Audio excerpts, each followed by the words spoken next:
Voice Be Heard movement international, where we speak out against domestic violence, any type of violence, childhood trauma, and etc. Okay, that's what this is about. I'm going to give you just a little bit.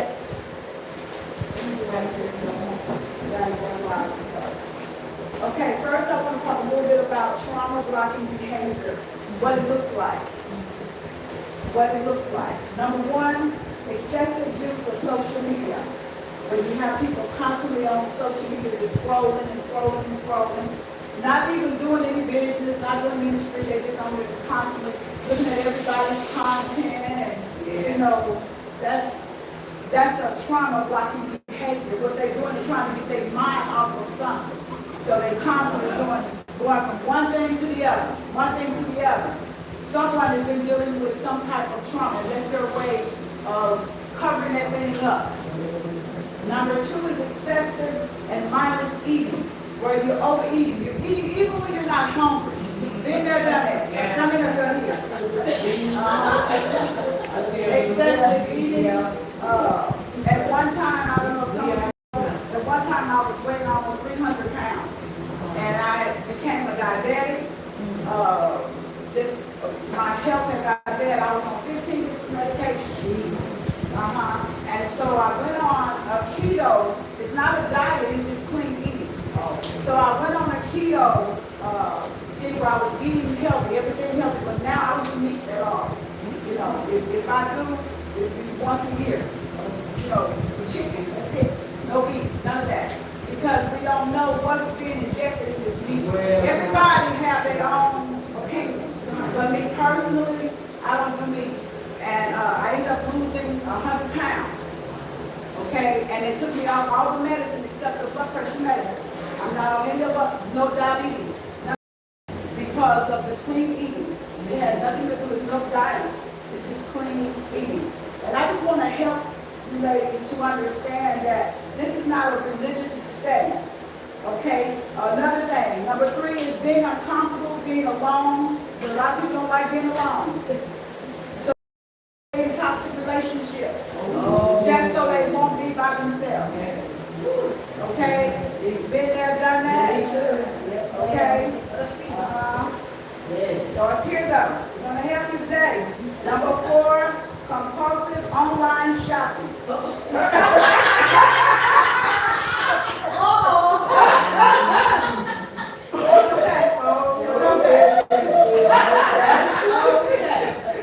Can I tell you it's okay? This is a non-judgment zone. Whatever your issue is, that's what this table is about today. Okay? Going into debt. You got some people that go in debt. They rob you, you pay Paul after they went shopping. You know, if it ain't Timu, it's Amazon. If it ain't, you know, just all the above. Timu can give a lot of my money. Hold up. It's not their fault, it's mine. Okay, number five, becoming a workaholic. Having poor boundaries at work, including being available 24/7. Being available, no matter what. They say, I need overtime. Yeah, you're busy just to keep your mind off of whatever it is you're dealing with. Okay? 6, going from relationship to relationship.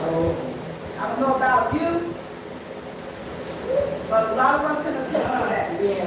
If we be completely honest, a lot of us can attest to that. If you've been with more than one person, Jimmy may still be there.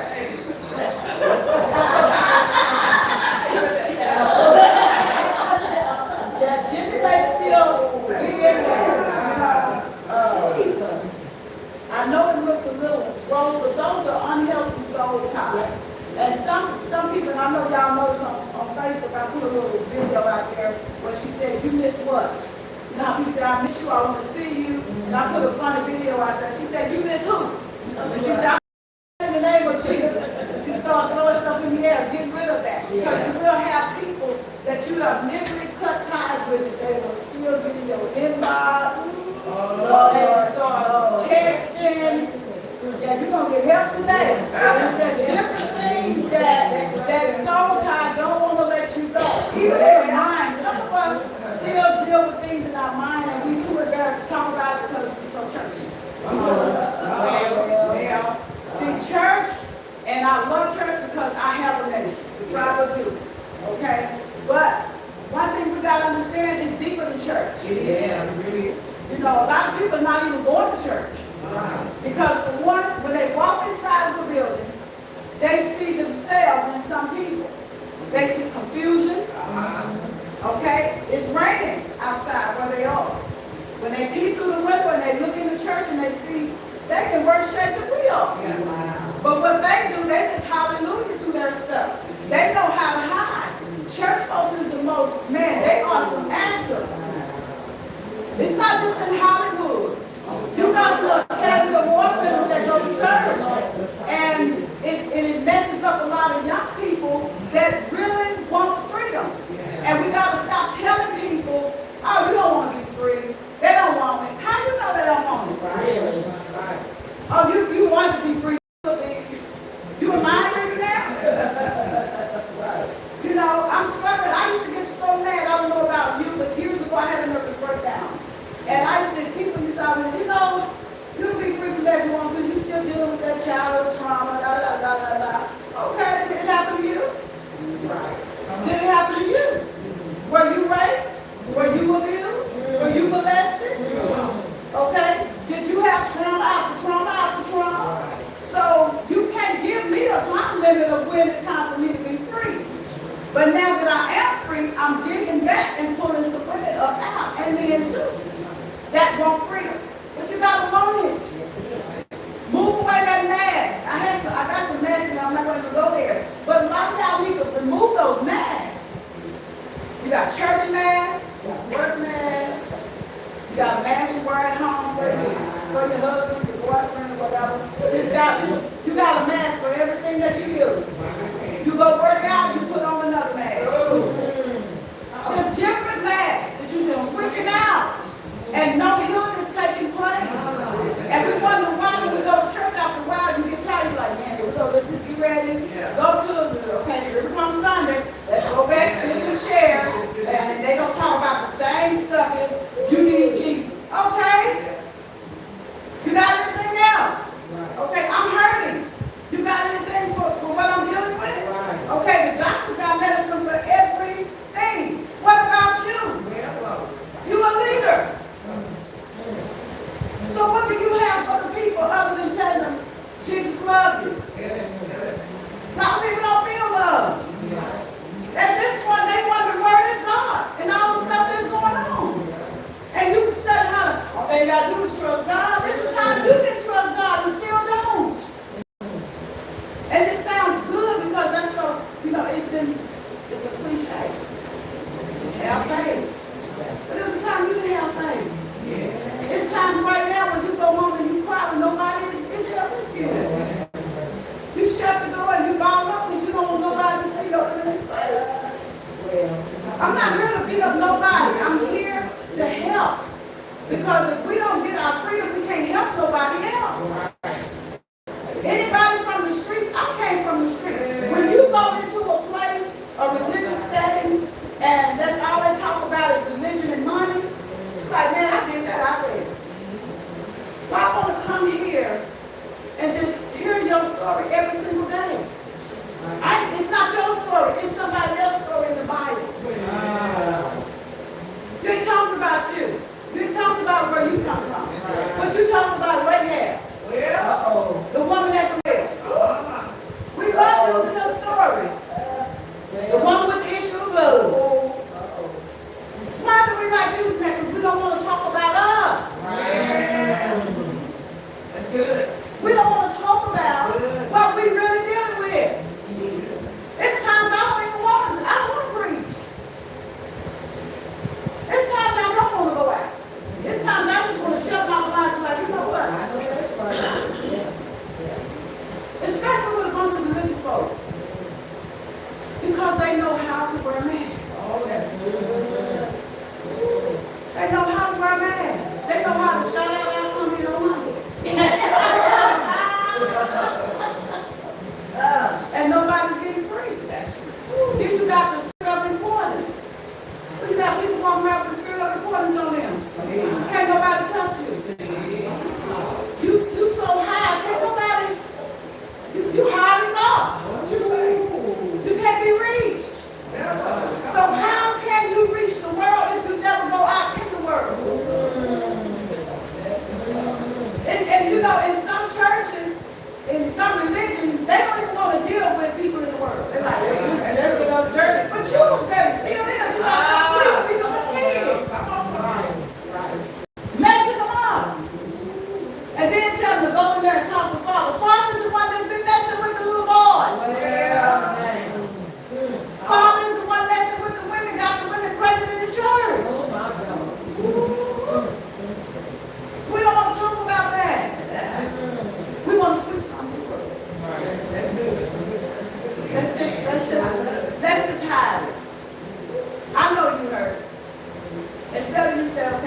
shouldn't have let that happen to me. I wasn't the best mother. I could have done that. With me, I grew up with my children. I had my baby when I was 15, my first one. So I grew up with her. I had to learn. So a lot of mistakes was made. But I had to apologize for the mistakes that was made. That's it. That's true. I never got too big where I couldn't say, you know, I got saved, but I didn't forget that I made some mistakes. And I know I disappointed y'all when I got ready to shoot out and acting place. I know that it said well with you all. But can I tell you that I chose a bad life? And I did whatever I had to take care of my kids. So I'm sorry. And some of you won't even tell each other you're sorry. You got church folk won't even tell each other they're sorry for lying on them. They won't even call you and say, I'm sorry. They operate in pride all day long. They'll walk away and tell somebody about that you did something to them. Just to make themselves look good. I love it. Yeah. And because you're so thirsty for members, you will believe them. See? Until it happens to you. When it happens to you, then you believe this person is just a liar. Hey, they full of deception. They lie everywhere they go. They got an excuse for everything that they do. But at first it was that nigga. That nigga did. But at first you didn't see it. Because you was just either hungry for the money or hungry to fill your seats up. Wow. When the streets is full of them. Come on. I'd rather deal with the streets than deal with the church. Because the church has learned how to be faithful. Come on. Wow. They have learned how to be faithful. To where when you go to church, you don't even know how to sit, stand, you don't know what to do. They're so busy worrying about if you're chewing gum, you got on hands, you got on makeup, what is you worshiping, what are you doing with that? They're so busy worrying about that, they don't list all. Lord have mercy. That's what they do. Then when the prostitute walk in, you gonna whisper. Instead of you in your mind picking up a way to help her. That's right. Give her your number and tell her, no, I wasn't on the streets, but I still gave it up. I still had those 12 o'clock midnight calls. If you still want me to what you heard, yeah, I did that. I didn't do what you. I wasn't on the streets because I was high. I was in Motel 86. You was on the streets. That's the difference between me and you. Yeah. But I did what you was doing. I just, you couldn't see me. But God saw me. Yes. Come on now. There you go. Same thing. Yeah. Only thing you can get caught. It's just like the person that cheated. You just didn't get caught. That's why you would stand up and talk about adultery and fornication because you had been caught. You talking real good. Yes, she is. You can beat people up and tell them they're going to hell. What you say? For doing certain things that you was doing and still doing. Speak. If we want to help the world, we're going to have to come clean the truth with ourselves. That's true. I can't judge you. If I can't help you, I'm going to keep my mouth shut. That's it right there. If I'm not the solution, I'm your problem. If I don't have a solution to help you, sister, I'm the problem. Right. I'm not going to talk about you. I'm going to help you. Because when I see you, I see me. Hey. Come on, that's good. Hey. When I see you, I see me. The only thing I'm not is a liar. I can't stand liars. I do liars, baby. I can do anything but lie. You're going to get mad at me for truth, like some people do. But you ain't going to get mad at me for truth. Come on now. I'm going to keep it 100 with you. That's it. Because I wanted somebody to do that for me. Yes, ma'am. Yes. I used to tell my kids, what you getting from me, I wanted that from my parents, from my mother. I didn't get that. Right. So I'm giving you what I didn't get. But what you're not going to do is be friends. Yeah. There you go. That's it. We don't have our boundaries. That's it. That's right. Because we're going to have to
to shine some light.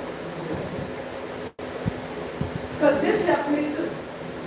When I go out and help another woman, that helps me. Because she don't know I'm struggling too. Come on now, come on. If you don't know, I just got through crying too. But I'm going to wipe away your tears. Yeah. I'm going to help you. Come on, girl, I got you. I ain't going to put a knife in your back. That's it. And I'm not going to tell your business when you're going to talk to me Well, about that's something. good. Come on. We can't be trustworthy with nothing. If I call you and tell you I'm going through something, I heard from something. I got a problem with that. You can't be trusted. You don't need ministry anymore. You need to live. That's right. So in this ministry, I always tell the women, if you are part of WWAP, women with a purpose, let your voice be heard. And if you talk of anybody's business, you need to keep them out of it. As majors get sued.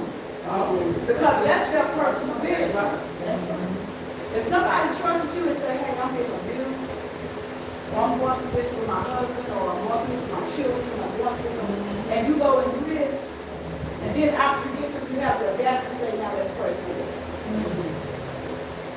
That's what church is. That's what religion is. Religion will talk about you when you say, well, pray for it. Let me pray for it. So-and-so. Let's pray for her. She said something's wrong. Well, no, something's wrong with you. You can't be trusted. Wow. But you so heavenly bound, you know what to do. Everything heaven. I'm ready to go to heaven. You sure? You sure your name is in the books? Yeah. Are you really sure? Come on now. But see, he said on the prayer, wash your city. He can say on the one that go to church. What is the heart? What is the condition of your heart? Have you forgiven the people that misuse you? Come on now. Have you forgiven those that lied on you? You know they lied, but have you forgiven them? Are you still keeping up confusion and going from church to church? From business to business, relationship to relationship, you have confusion? I think you need some questions. You need help. Can y'all say I need help? I need help. Come on, man. You don't have to. I mean, you got it together. You got it all right there. Do you? But then I need help. I know that's right. How many of you with me? I need help. Come on, man. If you don't need help, what was your reason for coming here? I need help. That's it. Again, let your voice be heard. It's for those that have been victimized through rape, molestation, physical, and emotional abuse. For those that battle with childhood trauma, low self-esteem, abandonment issues, generational curses, disruptive family lineage, we come to disassemble, destroy, dismantle, uproot, tear down, and derail every lie that the enemy spoke in your life. We come to set the captives free. Now, what you coming for? What was your reason for coming here? Because it's not church. This is like a rehabilitation. This is like AAU. When they say, my name is Rhonda.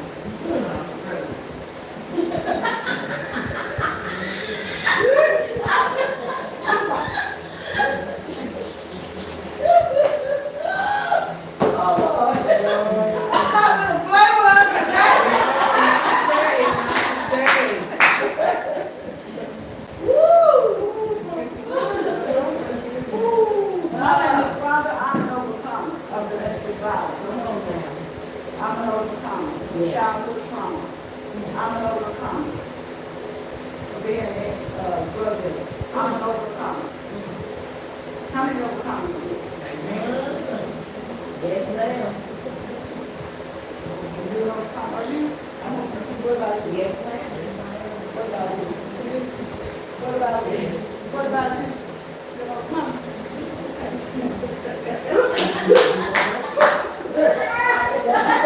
Y'all ain't know why. Like your mom, my mom used to do big. Come, what about your mom? You don't come? That, see what I'm saying? That's what it's about. You don't come? Okay, now what I want you all to do is tell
on. In the meantime, God know He prepared me so, but now I'm just like, Yeah. nothing. Yeah. But my determination is go to heaven. Come on. Amen. So I can tell people, oh, okay, that situation. Yeah. And you can too. Yes, you You can too, because that was my biggest thing.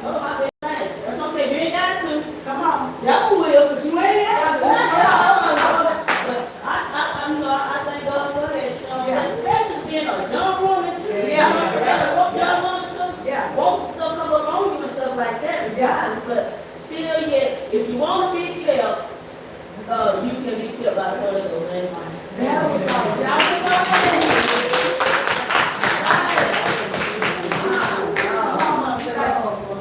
Mine was, I come from the country, and then my husband, he come from the country, got to Dallas, the family, and then he was running the streets and things, and pray God did. I had told God for me, because I had 2 children, and my mother said, you need to get married. So, her daddy, he like to be anyway. So I was gonna marry him, but it wasn't because I was in love with him.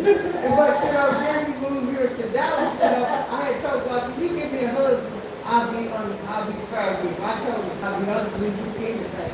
And God, so Lord, this is very much there. We made move him where his other family was in Dallas. And so I said, God, here he had the brothers thing, he was running the street. He started beating me up for no reason, talking about I was recording. And I told him one day, I said, look, I'm like, Jerry, I said, well, once I start, I'm not going to quit. I'm not going to quit. And that's what I did. And then the very first time I started quitting, I married that man. And praise God, but I beat up my son. I said, you do it. I said, I ain't done nothing. But I know my church, I wasn't saved either. But I just know that was God. I wasn't living from God. Yeah. But I told him, if you give me a word, I'll be faithful to you. I told him until you do me wrong, and that's what I did. I took my word with God. If he started doing it wrong, I started quitting. That's awesome. Y'all give a hand clap.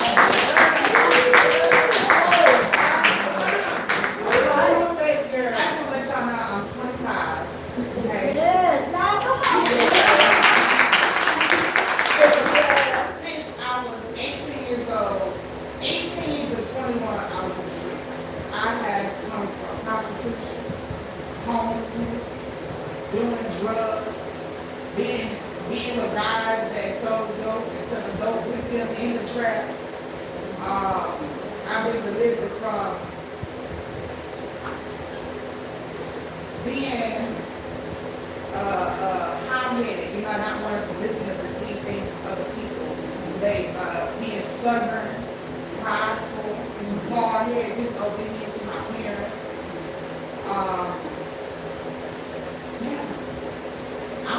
I'm young. I went through the journey for a few years, but it was real. It was real. And I completely understand that soul ties thing, because that's what got me closer to God. And because I prayed for God to send me a husband in the process of stopping the prostitution and stuff. And because I thought about it, how are you going to bless me with a husband when I'm going to pursue all these people? And I used to be one of the people, I'm not going to mess with no married men, but when it came to the money, I kind of was being clear about if you had a wife or not. If you had a wife, you better not have told me. You know what I mean? Come on. But, it's been times I said, no, you married. This is time when I'm thinking about a husband, I'm like, nah, I can't mess with you. You got a wife, I can't mess with you. And so, once I started to realize, that I can't do those type of things, and I expect God to give me a husband. And so I had to do a sexual detox cleanse. And during that sexual detox cleanse, I was flashing back to men I slept with. And instead of sex or prostitution, you don't know half the people that you slept with. You don't know half the people that you're going to carry inside of you. Thank God I've never been kidnapped. I never came across no STD or anything that, harmed me or any of that way. But I also felt bad of influencing other females as well to do. Influencing my close friends. If you're going to mess with a man, you gotta go. People have to talk up so much because they're out free in this world. You understand? What's crazy is a trend. It's a trend where it's normal now. It's like you just walk up to you. Be blunt, be straight, honest with you now. It's like us women, we have no more morals for ourselves. And so when we have no more morals for ourselves, people people just run the dog on you, and you be so lost, you don't know what to do. It's just like you rather go pleasure yourself sexually and make money than you go out there and go get a job and supply with guaranteed money. You know what I mean? And I just thank God. I just thank God for this video. Like Rhonda C back there, she always do this. Like they do jazz. Everybody here, y'all listen to jazz. Yeah, you gotta keep it smooth. That's what she do. Anybody else?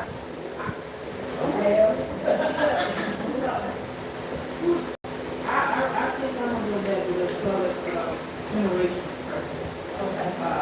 I was always told, you're not gonna be nobody, you ain't nobody, you can't do this, you can't do that. And kind of, you don't come to agree. I went to find a place I did. I didn't get my degree, but it's there. But you let them agree that you can't do this.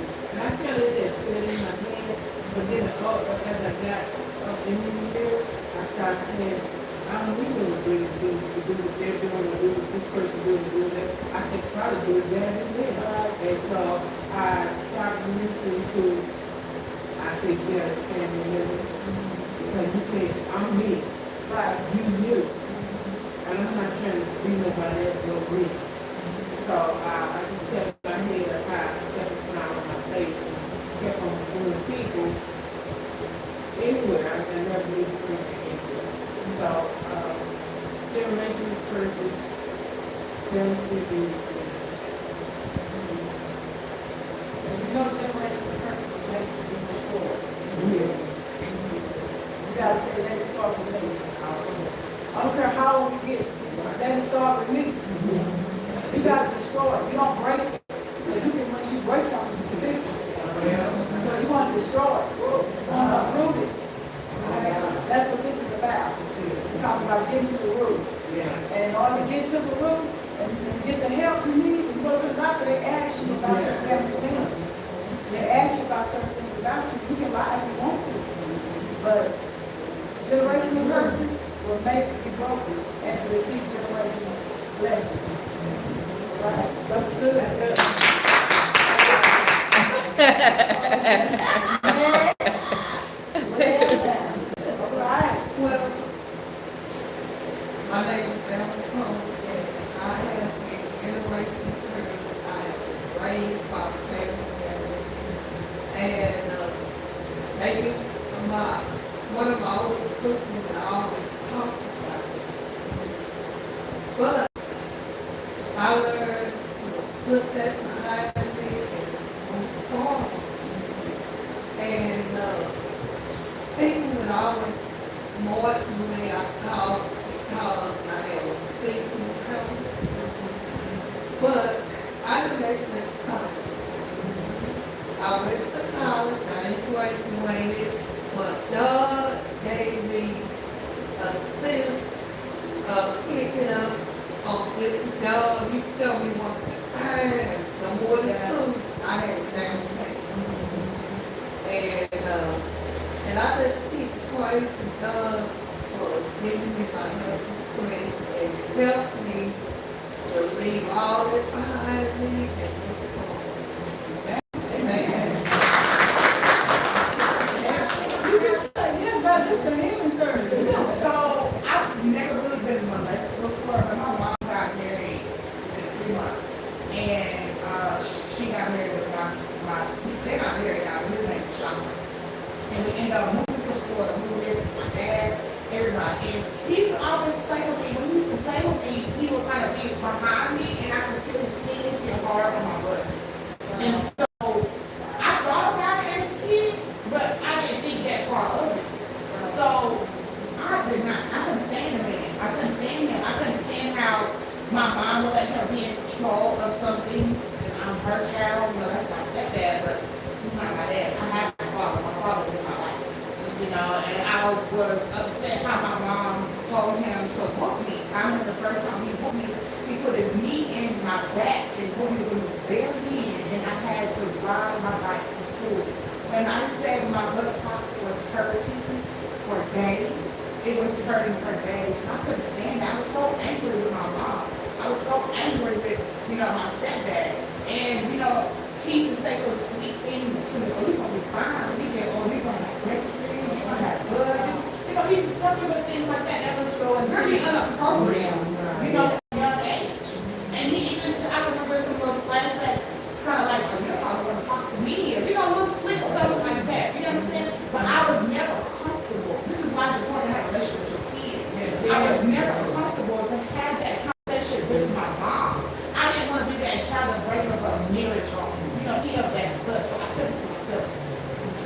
And once they end up getting separated, because they're all issues and stuff like that, then I opened up to my mom, But let me tell y'all, I say about a month ago, I called this man. Do you hear me? I called this man because the truth will set you free. When you call these people, you convict them, but you got to convict them with love. Yes.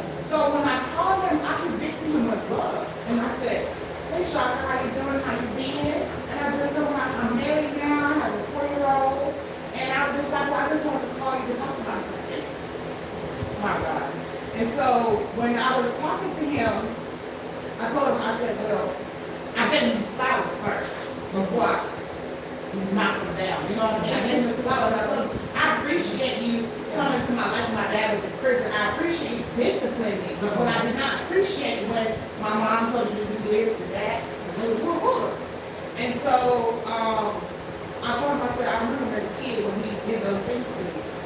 And so in my spirit, I knew he was going to lie, but I wasn't going to let it happen. You know what I'm saying? So I told him what happened. I said, Chuck, I know, I'm 24 now. I know exactly what it was. And so he was just like, he tried to lie for a second, dog. When I said God was in that conversation, he was really in that conversation. You got to invite him and acknowledge him in all your ways, and that's so true. And so when I was speaking to him and I said that, he stuttered a little bit. And he said, you're right, man. Something was wrong with me. I had a sexual lust. Something was wrong with me, and I apologize. My God. And so, and I also told him, I also apologized to him because a long time ago he tried to reach out to me. I was just, why you talking to me? I was just being rude. You know what I mean? Not actually, when I was a kid, not being in a kid's place, not being respectful. It don't matter if anybody be respectful to you. As a kid, you always respect your elders. It don't matter who it is. Especially your parents, because you don't want your days to be shortened. You know what I mean? So you must respect everybody. You don't know if anybody disrespect you. And so when that had happened, I apologize, you know what I mean, for such and such, you know what I mean? But I also told him, like, I appreciate you, being able to have this conversation because it takes a lot for someone to talk to them about things that affected them. He stayed on the phone and listened to everything I had to say. And after that, I just felt so good. I felt really, really good. And, I told him, I said, I love you. You know what I'm saying? I love you. I don't dislike you. I don't hate you. I forgive you. Yeah. You know what I mean? And this is how you really know when you forgive somebody because your actions follow behind it. You can say, I'll forgive them. But you will feel the forgiveness because you're not judging them for what they did for you anymore. You know what I mean? It's not just going to happen just like that, but we got to fight for it too. You know what I mean? But I just said, what do I need to do that? What's wrong? What is it that I need to do? What is it that I need to fix within myself? Because like I just say, it's an individual journey. It's an individual walk. And I've been listening to so many sermons about so many people going to hell about things that I done did. And I'm like, Lord, help me. Help me. You could go to hell for being unkind. You could go to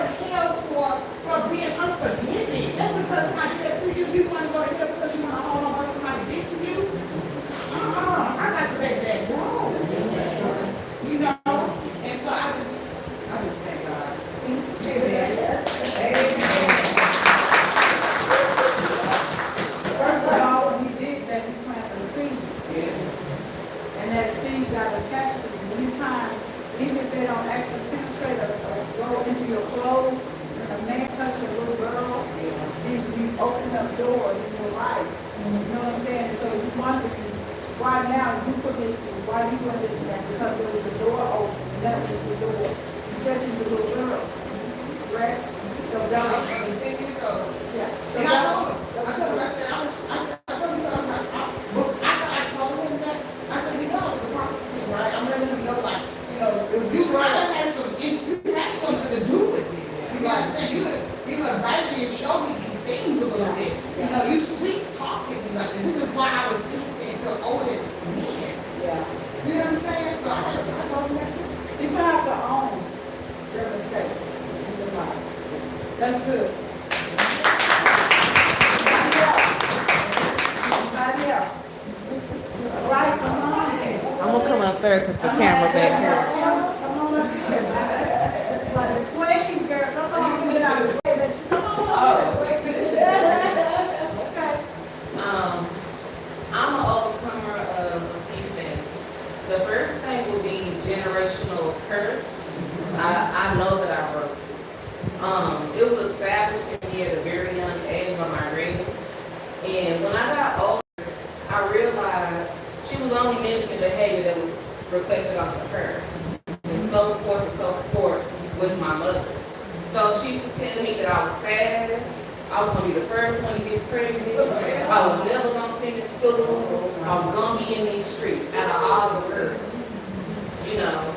But I feel like I broke that, I destroyed it because they did and I did.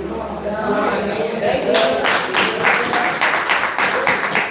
It's like I began to use it as motivation to not do that. You know, yeah, I had boyfriends and relationships and things like that, but my mama, she was smart too.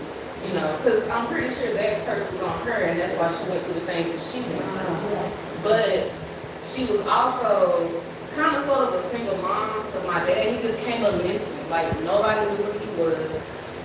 Something happened in their relationship where he got physical, and then she ended up just getting us, and we ended up going to the women's shelter over there on Buck.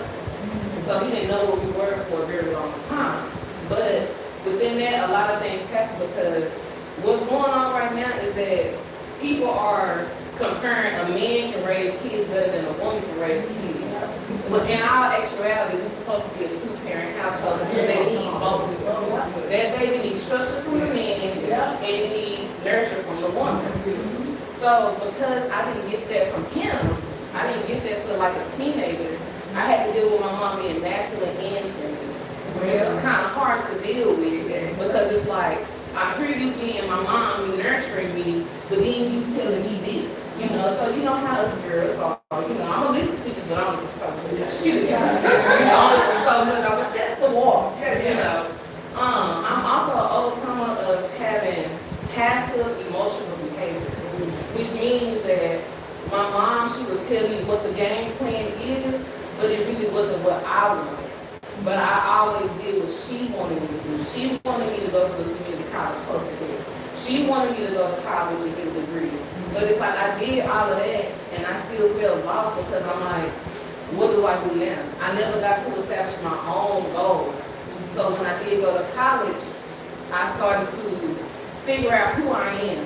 So when I come home from breaks and stuff at her house, she's like, hold on, she different. Hold on, she telling me no. she telling me no, and she telling me why she's saying no. You know, but I started to become my own woman.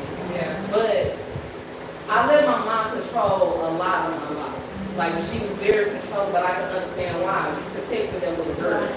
You know, you don't want them to be molested, even though it did happen. Me and my sister talked about it. We both been through that, but she would never know. Because she was working 2 jobs, and all you was doing was needing a babysitter. You thought your girls were safe, and they wasn't. But it's like we would never break your heart until you were really happy, because we got each other, and we got through it. You know what I'm saying? So it's like I don't even blame you, because our parents are just a product of their environment. They only doing what they learned from generation to generation. So it's like I don't even fault my daddy for not being around because you were a product of your environment. Your wife left you, you didn't know what to do. You didn't know where we were. So I can't get mad at you for not being around when she probably wasn't answering the phone. Or she probably was, you know, pushing you to the side. So I even forgave him for that. You know, now we have a work relationship.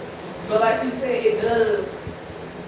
When you forgive somebody, you gotta remember to forgive yourself for how you feel about that person at the same time. Because if you don't forgive yourself, that emotion is still gonna be there, and you're still gonna feel resentment. You're like, dang, I forgave you, but I'm still mad about what you did. Triggers. Yeah, triggers. And even when I forgave him, he started to cry because he didn't know that I felt like that. I'm like, yeah, I feel like you left me. Didn't nobody know who you was. I couldn't call you. I needed you. Stuff was going on with me, little boys and stuff that I didn't understand, and I couldn't get to you. And he was like, well, your mama, I understand, but I'm just letting you know how I feel. And he's like, I love you. I know you do. You don't have to tell me that. I know you. But I'm just letting you understand how both of y'all actually did affect my life.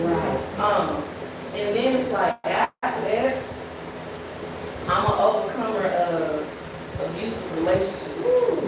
I dated somebody for 3 years, and it was hell. Emotional, physical, mental, financial. I'm not a religious person. I'm very, very, very spiritual. But with me being spiritual, the only story that I've ever read in the Bible was the book of Job. And I read it, and then I actually went through it. So it kind of went hand in hand. When I was in this relationship, it was all the people over there, of course, when you with a man, they know how to please you physically, but all the other stuff comes with it too. Because that man is battling other stuff. You know what I'm saying? So I ended up losing everything. I lost my job. I couldn't pay my car note. My car was delinquent for 3 months. Rent was delinquent for 3 months. Unemployment stopped. I know unemployment stops. So that stopped. And then after that, I just prayed. I said, God, I really don't know what to do. I don't know what to do. They call on my phone. I don't want to answer. Right. I don't want to even feel that I even got to pay a bill. I don't got to return the car out. Y'all want to come get it next? So something crazy happened, and then this is when my life shifted. I was like, you know what? I'm going to just answer the phone. The lady got on the phone. She was like, yeah, we've been trying to reach you. You're almost in repost status. I said, oh. I said, well, I know that. She was like, well, what we can do is we can put those 3 months at the back end of the loan, and then you won't have to make no payments for 2 months. I said, woo. I said, thank you. but that's because sometimes we let fear take over. You know what I'm saying? Besides having faith, that fear takes over. It just makes you want to ball up into a nurse, like stay close to the line, and just disappear from the world. Then my landlord hit me up. I just been honest. I let him know what was going on. He said, you know what? Don't even worry about it. When you get a job, then you can start paying your rent back. Another way to do it out. Another way to do it out. I said, okay. So then it got to the point, me and him got into it real, real bad. Like, he pulled the gun out on me. Basically, I got him a phone, because he was saying he couldn't reach his daughter and stuff, so I got him a phone on my plane. And he was talking to other women. And I said, we're not doing that. I took the phone, we grabbed it and tussle. Find out that the girl was picking them up from the house. He was walking to the corner store and she was picking them up from there. I said, oh, so you making moves. And you ain't even got you don't have no car, you had to making moves, and you at my house. Okay. I took the phone back. We was wrestling and tussling. He had this big gun, he cocked it, but for some reason I wasn't scared of it. I said, if you don't cock it, go ahead and use it. If that's what you want to do, because at that point I don't even care about you no more. You disrespect me in my house. Like, I'm trying to help you come up. You know what I'm saying? While trying to build myself up. And that can take a lot for a woman, but at the end of the day, I'm doing this because I'm thinking that we build this up and that we ain't on the same page. So I'm done. I'm good. So the police got involved. He ended up going to jail, etc. But it's like from then I found a really, really good job. The same job I've been in, I'm about to get this job for 3 years. You know? Ended up moving out that house, ended up getting another car, and ended up meeting a really, really great man. I just loved him.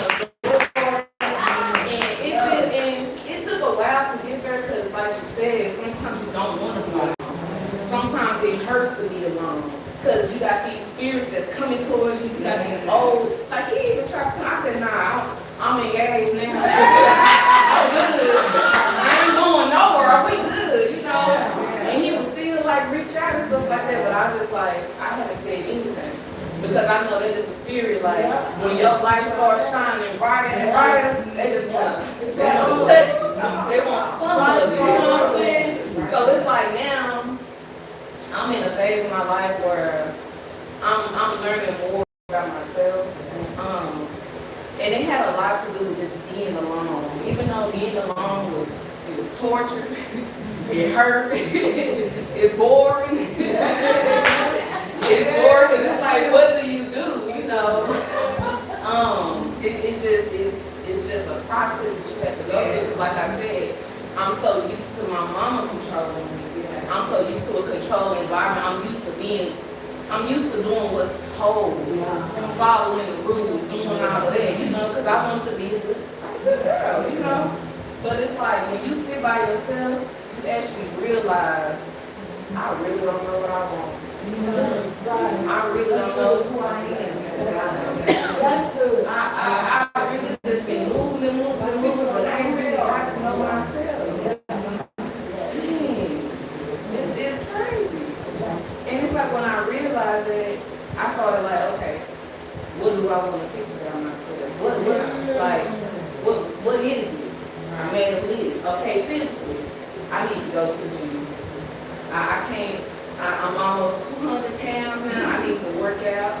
What I need to work out on? I want a big butt. I'm gonna do some squats. I'm gonna be on that sterling. I want a flat stomach. I'm doing crunching. I'm changing what I eat. Yeah, I need to do this.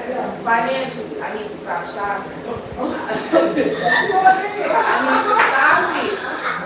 When I'm upset, I'm scrolling on Amazon. Yeah, I'm just scrolling, like she said, just dry scrolling for no reason. Then I'm like, okay, do I like where I stay? No. Okay, I need to move. Do I like my car? Okay, no. I need to get another car. So I started to do things that put me in the space of the higher me. Because right now I'm not where I need to be. So sometimes you do gotta sit down, pull a notebook down, read that list, write it down. Okay, it's hard, check it off the list. And that's how you tap into who you're supposed to be. That's how you realize who you really are. Because now it's like I ain't got no choice but to figure it out. I gotta figure it out. Ain't nobody gonna figure it out but me. Right? So I sat down and did that. And now I'm with someone who pours into me. And he wants me to focus on you. Because he said if you're not focusing on you, then how can you focus on what we're doing? Like you gotta be happy. You know, so you do what you gotta do to be happy, and I'm gonna put on top of it. You know what I'm saying? Like that's how it's supposed to be. When you're happy with you, and you do what you're supposed to do, you're gonna continue to pull in all of your blessings, all of them, because you deserve it. Y'all are queens. It's in us. Goddesses and queens. But it's like when we step in that low energy, that's when stuff starts happening. That's when bad stuff starts happening. Because you're not walking in your purpose. You're not doing what you want to do. You're going against the grain. When you go with that grain, and you like, instead of saying yes because they want you to say yes, say nah, because that ain't my purpose. That ain't what I'm supposed to do. Because I know if I say yes, all the bad stuff gonna happen because it really ain't what I want. It's not what I want. But when I say no and I go this way, God's like, here you go. Here you go. Here you go. Here you go. All you have to do is obey me. I got you. I got you. I know you want this flesh over here, but I got something big in there. I got something more in there. I feel like I'm an overcomer. I am an overcomer, but it's still a process. It's still a process. Because you get triggered, like you said. Some stuff will make you want to backtrack. But you got to remember, I'm not there no more. I'm hurt now, and I need to keep going hurt. So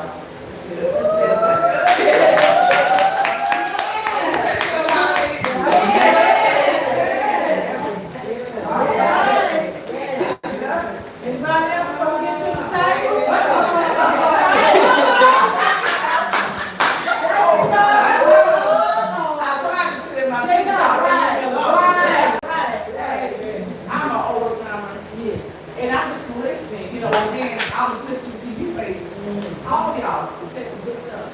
And you, but you know, a lot of times things happen to you when you're child. Sometimes you don't remember, or you put it way behind you. Yes. And when y'all got talking, I started thinking, and I said, okay, you know what I said? I said, wait a minute. You know, so I'm thinking now as I'm older, it used to be a guy that used to come around. And he was a pitch man, whatever. I don't know if y'all knew back in the day, they used to go out and take pictures. Tell my age. That's how old y'all. And he would, you know, take pictures of us, but at the same time, you know, as this lady was saying, he touched on you. Like you were saying, see, you didn't know. He didn't, you know, he get the girls and, you know, he'd touch them, you know, like he's trying to, you know, really get you position.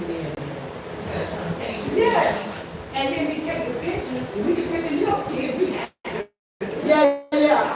But I'm looking at, okay, why did I get that close to that person or that man? So that let me know that really, okay, it's something I've been left out from, you know, as far as dealing with my mother. Because there's no way a man should have been able to, you know, come around and, you know, get kids together to take pictures and do what he, you know, to do what he want to do on the child. You see what I'm saying? I'm like, wait a minute. But you know what, at the time, you just happy, you don't know, you got your picture, you don't know about your business. But like she said, you don't realize it's a seed being sown into you. And then I look at the time that when, but we didn't understand, when I got pregnant when I was young. I got pregnant at 16, I had a baby at 17. But at the time, they didn't understand, and that was planned for me. Because I was the type of person that I grew up lonely, even though my parents was dead. I was a lonely kid. And so I told God, I said, I didn't know God like that. I said, listen, I want to have a child, and I want a girl. I was specific. I said, I want to have a girl. I want a girl because I want to love on my child. Like I was never loved. You know what I'm saying? And I said, this is what I want. But then even in that, as you said, as the older people, I got ostracized. You know how they talk about you as a child. And they started taking, your friends. Started taking them away from you, not to be like, I got a disease or something. But, but you trying to understand this as being a teen, like, what's really going on? I mean, I already grew up being lonely. Now you want to ostracize me and put me to the side like I have disease. You don't want nobody to be around me. I guess, you sure that you're going to get pregnant? But you didn't understand. That was planned for me. Because that's what I needed. Because I was lonely for a long time. And it was many times that, as she said, I laid awake and I wasn't asleep. And I was hurting. And I was laying there. And I was telling God, I said, why did you bring me here? I want to die. I want to go home. I said, Lord, take me home. Why am I here? I don't want to be here. Because I didn't have the attachment where somebody can talk to me and say, it's good that she brings us in and we talking now. This is what I do to people that's around me. Or come in my presence. I don't want to be treated like somebody else treated me. Because I didn't have nobody. I had my lonely times. And who did I have to talk to? Even though my mother was there, but she really wasn't. She really wasn't. I was lonely. And when I had my child, I told God, I said, I'm not going to treat my child the way I was treated. And when I had my child, that's why I poured all the love that I wanted, I poured it into my child. Because I needed that comfort in my life. And then I look at dealing with the mental. All the time, yes, they have physical, but I want to tell you something. When you have that mental abuse, that's serious. The physical, that hurts. Yes, it will. But when you have that mental, it stays with you a long time. Even with you being saved right now, it still lingers. Because you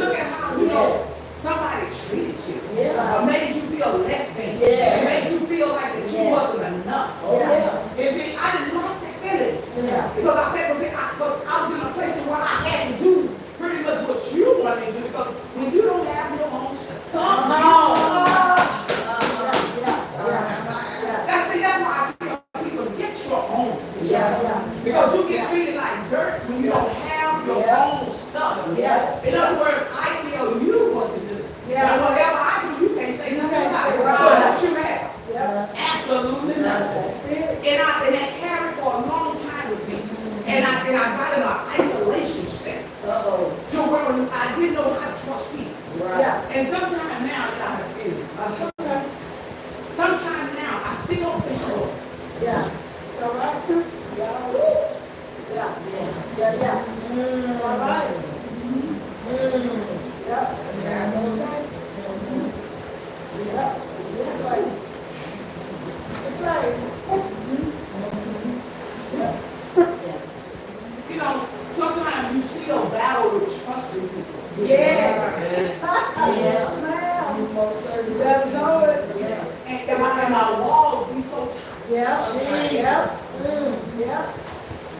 And as you said about the religious people, when I did allow my walls to come down, Come on. My God. I should have never let it come down. Right. Because it wasn't beneficial to me. Right. Instead of helping me, it hurted me more than it helped me. Yes. So what it did, it allowed me to go back to that place Yeah. where I used to be.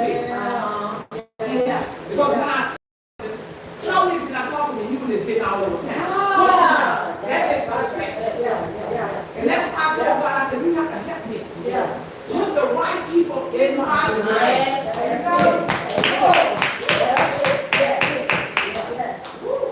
it. I said, Lord, put the right people in my life that I can trust. I am tired of going through this. Come on. Yeah. And then I was out of faith. This is where I was. And I have to be honest. Come on. It's helping us too. Come on. Yeah. Even though I know that I was coming here, can I keep it real? But I wanted this for myself. Yeah. Because some of the people I really didn't want you here. Yeah. Come on. Because if I got you here, I may have to put on that mask again. Oh, that Come right on. Come on. That's good. But I wanted this for myself. I brought you here. Yeah. Come on. But I came here for myself. Yeah. Because I needed release and peace. Yeah. Because I got tired of trying to perform. Yeah. Because I told God, I said, you know the type of person I am. Yeah. I said, I've never been a fake person. Yeah. I don't do fake things. If I like you, I like you. If I don't, I don't. I'm just straight. Right. Once you say amen, I can go to church on that.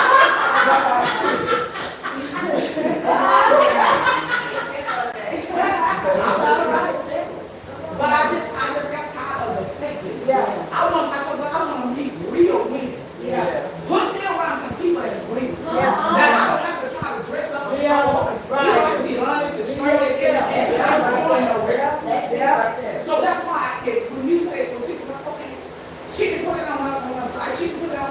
No, I intentionally Yeah. not put it there because I wanted this peace Yeah. Yeah. for myself. Yeah. Because I got tired of all of that talk. Yeah. And I was like, this baby, church what? Right. You see what I'm saying? Yeah. You get to a place like, I don't have time to play church. That's right. This ain't not church. Sure not. This is real life. It is a shame that you cannot come to church and get what you need from the house of God. That's right. You should be able to come in and I bleed and I'm talking to you. You Yeah. should stay right Right there. there. Right there. Right there. Right there. But once we learn that, Come on. you come and you want to see miracle signs and wonders. You can't see them in this day. Right. But when you release it, I can come to you Yeah. and just cry on your shoulder. Yeah. I need your help. Yeah. Because I'm bleeding. Yeah.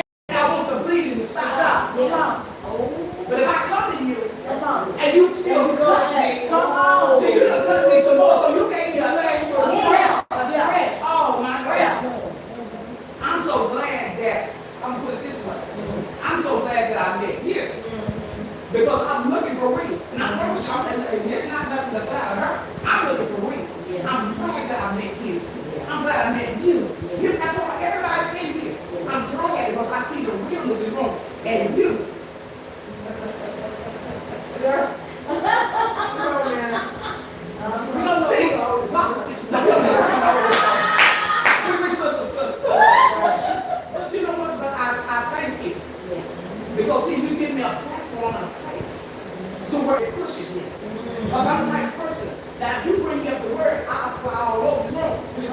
But if you put me up like I am now, I go back to that shy girl I used to be. You see what I'm saying? So I thank you because you push me. You push me on into my destiny. Because I was thinking like this morning, I was talking to God, I said, I got to leave some stuff behind. I listened to one of your talks, you was talking, who's at another church or something. And you was talking about something about burning the trail. What was that you said? You was burning the trail. Yeah. Sometimes you have to burn that trail for the things that you used to be around and know. It is the hardest thing to leave people that you used to know. But if you want to go further than this, you got to get away from that. Because that would always help you right now. I had to learn, and when I was talking to God, I said, Lord, I'm in a place right now. I know your word, I'll preach your word. You know, I'll preach it going in and going out. But I'm in a place where I'm tired in my mind. My mind gets restless. Oh my God. And I said, God, this wound here have to be healed. In order for me to go to the higher heights and be the best, you ain't going nowhere until you go again. That's right. Be healed. I'm in the living room on today. Because I'll tell you something. I'm the type of person, I never sit around and I'll talk about anything. Because I keep it on the inside. And that's the worst thing to do. Is keep it on the inside. You have to make sure. And one thing that I want to say to Pastor Dad, she's out there playing just to play.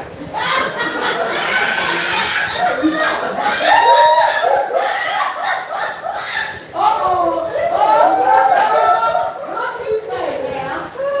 I was well too.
I grew up in a house where my mom was in the streets.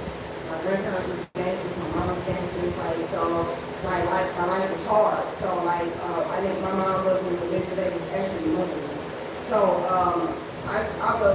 God just started dealing with me, and I could actually see things before it happened, but I didn't have nobody to come and tell me exactly what it was. Yeah. So most people, they want to know where my mom came up with my nickname at. It's because I was like the mama. I had to take care of my mom when she get drunk, or somebody probably being one of her men beat her up. I would have to come and do it. Even though I was the youngest, I still had to take care of my sisters too. So it was kind of hard on me, but I think at the very first time I went in, I was like, Mama, I keep saying some shit. Girl, you don't take your so-and-so to lay down. You had that business to the fan. Like, no. I don't say this, but she didn't know what it was or how to tell me. So at this time, I ended up, I don't know what happened to my mom. She was in the streets. I ended up with my godgrandparents, and I was that baby that they passed around the church. If anybody knows the church, there's always a baby passed around the church. And that was me. And so I ended up sitting in the wrong person lap. And I ended up going home with them. And it didn't start right away, but just going, I was like, hey, I want to take Hannah home again. They were like, oh, okay, because I found the church. And that's when my abuse, it first started with my mom's mom. My grandma done it first, then my mom's sister, and then one of the ministers in the church had done it. So then I went to my nana, and I was like, hey, Nana, I didn't know how to tell her because I didn't know, nobody never taught me what a good touch was or a bad touch was. So I went to my nana, I said, something happened to me. And she was like, what happened to you? I don't know, something happened to me down there. And then she said, let me tell you something. You have to be very careful with the accusations that you're making towards a minister in this church. And so I was just like, I was crying, and I was like, okay, so I went to my seat, like, I didn't know what happened, what I done wrong. I said, when I get 18, I'm out of here. I ain't doing church no more, because I grew up in a church where couldn't wear makeup, couldn't wear jewelry, couldn't do nothing, no pants, no nothing. So everything was seen, couldn't even wear red. So I was just so as life went on, I ended up getting, my sister both ended up getting removed from my mom's care because it just wasn't good enough. My aunt taught us so well, like, she was like, you need to live in this motherfucking world like you ain't got nobody. And then somebody take you and find you. So that's what we was trying to do. So when they came and took us, we went right back on my own there because we left. And I was so small that my sister, she made a vow, she held my hand, she was like, I always care for you, I never leave you. But in this particular reason, she left me, but she started having sex with me at 12, and she left me, and I was like, fending for myself. I ended up getting to get back with my mom, and every time it was always somebody breaking in the house, or she's killing somebody, or it was just chaotic, and I would always have to be coming back and picking up the broken pieces. So as I got older, I started getting around more people, and I was looking for that love, but it was always somebody who wanted something from me. Yes. And I was just like, okay, well, if this is love, then grab your way, So I got in church, and we got older, and it's still happening. Even last year, it's still happening, and I was just like, okay, when I'm gonna make up my mind where this is not what I want, or when I'm gonna finally open up my mouth and say no, because I be so angry about all the wrong things for the things that I need to be angry about. I never angry because I'll fight you in a minute. I'll be like, I'll take out a sport and come down and yell at your mama. Like, I just didn't care. I was always shut down, shut down hard. I don't care. Like, I don't really care no people. If you're not my certain kind of person I pick, then I don't really care about nobody else. And I know that it's nasty, but I've been taught not to cry. I've been taught not to show emotions. So when I got with my godmom, she was like, what's wrong with you? Like, me and her, we were fighting. I'm like, girl, I don't like you. And she would cry, and I wouldn't cry. She was like, what's wrong with you? And I was just like, And then when I did develop emotion, she was like, oh, yeah, you just crying.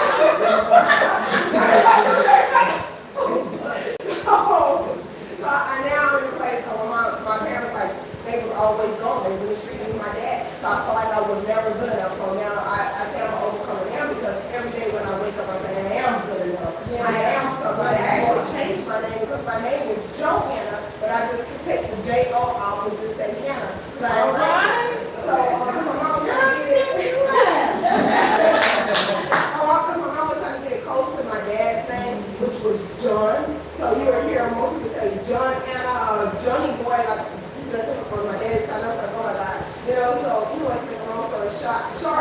I still have my triggers. I have big triggers, but I just find it best work out best if I'm by myself.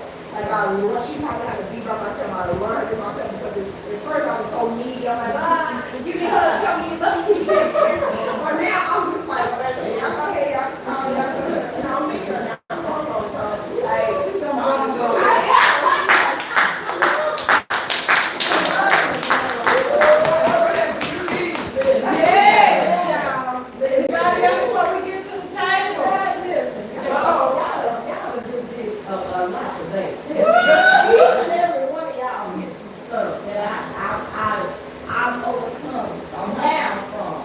It first started with me when my mom died. My mom died at 27, I was 10.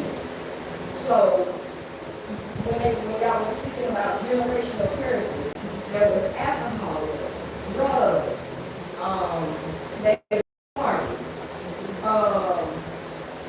They would teach certain family members at a certain age how to perform in bed. And this was just, I mean, it was just this. I ain't gonna go on. Yeah, that's all right. Yeah. So when I got to an age where they didn't think I knew, but I knew of everything that was going on. Yeah. I was told at the age of 12 that I was going to be like my mom and have 5 kids. Here I am, 41. All right, y'all. Y'all got to know in the cloud.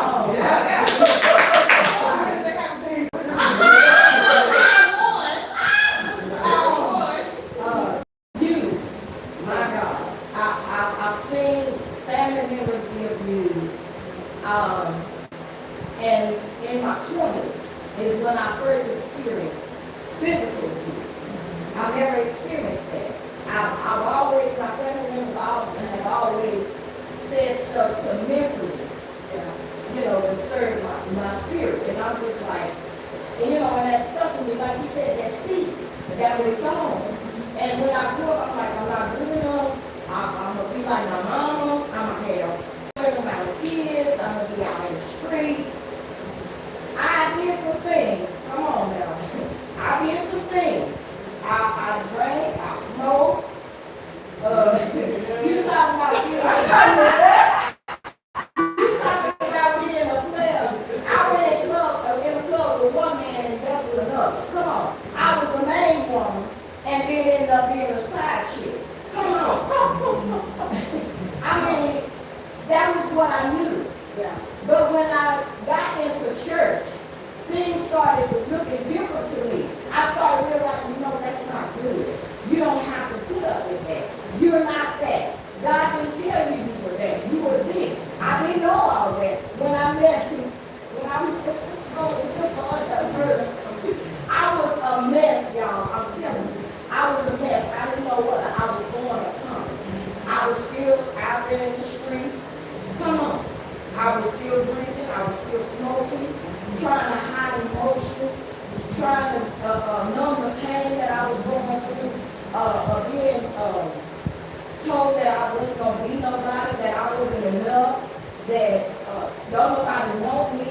I was told all that. Self-esteem was, just gone. Just gone. It was shot. It was gone. And I got this in my head, like, I'm never going to be nobody. Don't nobody want me. I'm not good enough. She got me with me. I said, but the devil is a lie. I am good enough. I am worth the love of somebody. I'm not going to sit here and keep saying that I'm not worthy. Now, the enemy will come back and try to impart that in your head sometime. Yeah. Do we still do that? Yes. But I know how to deal with it now.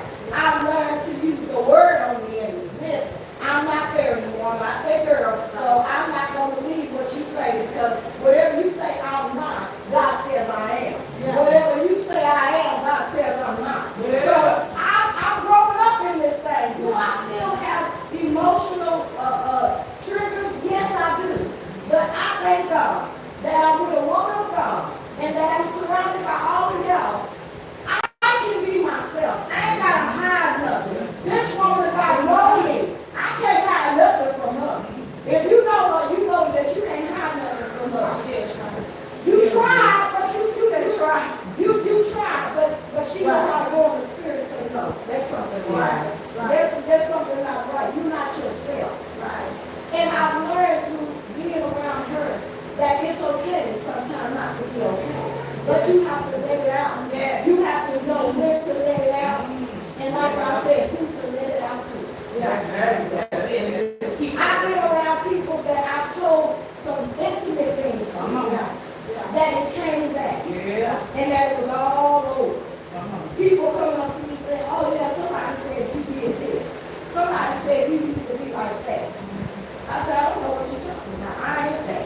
That girl don't live here no more. Right. And there's still people that still try to bring up my past. But you know what? God said, don't worry about that. Do that like that. Right. Because that's not you anymore. Right. And I don't allow the child in my ear. Right. Because when I used to allow that, oh my God, I used to feel so bad because of what people used to say. I said, Lord, am I still like that? Am I still not good enough? Why is everybody else getting married and I ain't married? What is it me? What is it? Come on, I'm just telling the truth. These are things that I be thinking about at home by myself. Come on. That's right. Everybody else around me getting married or engaged. Yeah. Here I am, I ain't engaged, I ain't married. What? What is it about me? Am I not good enough, Lord? What is it? What is it about me that is not good enough? But God said, no, you are enough. You are worthy for somebody that loves you for you. Yes. So I thank God for this set. Because it's very much needed. Yes. Right? Right, y'all. Anybody else? Now we're going to go to the table. I just wanted to reiterate when the Bible says, they that worship me in what? Spirit and spirit. It didn't say religion, it says spirit. So that's what we operate in the spiritual life. Okay? So when you hear the young people use words energy, they're talking about spirit. Yes. Right? They're talking about spirit because that's how, that's not.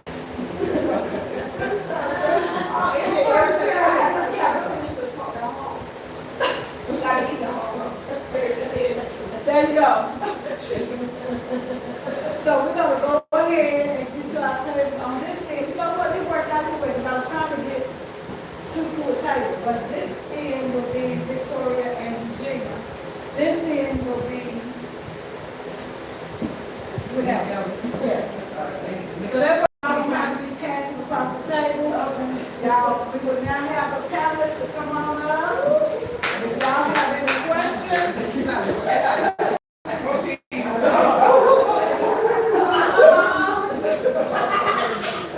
Now they do already have questions in the box.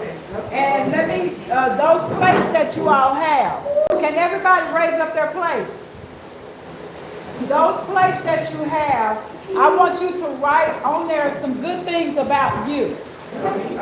I am fearfully and wonderfully made. I am beautiful. I am. You trying to see how you gonna write on there? No, I'm gonna use it for myself for me.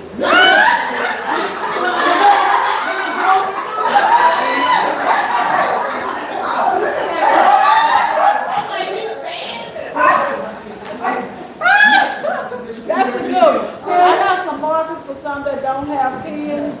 She'll bring them on. I need one. Y'all can just pass them. I don't need one. The yellow one, I like. Write it inside on the back. You can, however you want to write it. If you want to write it on the back, you can. If you want to write it on the front, if you want to write it on the back, you go a yellow one. Give me a marker back. Can we write what we like about ourselves? What is it? What? Yeah, write about. I'm beautiful. At least if it's on the back, you can use yellow. Write it with a pen. Okay, now what we write about ourselves? What about you? Oh, okay. You're beautiful. Give me 10 good things about you. 10. You should be able to have 10 things that you can write about yourself. Okay? These are like affirmations. These are like affirmations that you're writing about you. When you get up in the morning, what do you tell yourself? And you're going to keep that plate. And I'm gonna give y'all some more place not to eat, but to maybe give to somebody else and have them to do what you're doing today. Be your or your brother's keeper too. Because men need healing just like women. That's why we do have a men's ministry too that do the same thing that we're doing here. It's called Men with a Purpose. They do the exact same thing.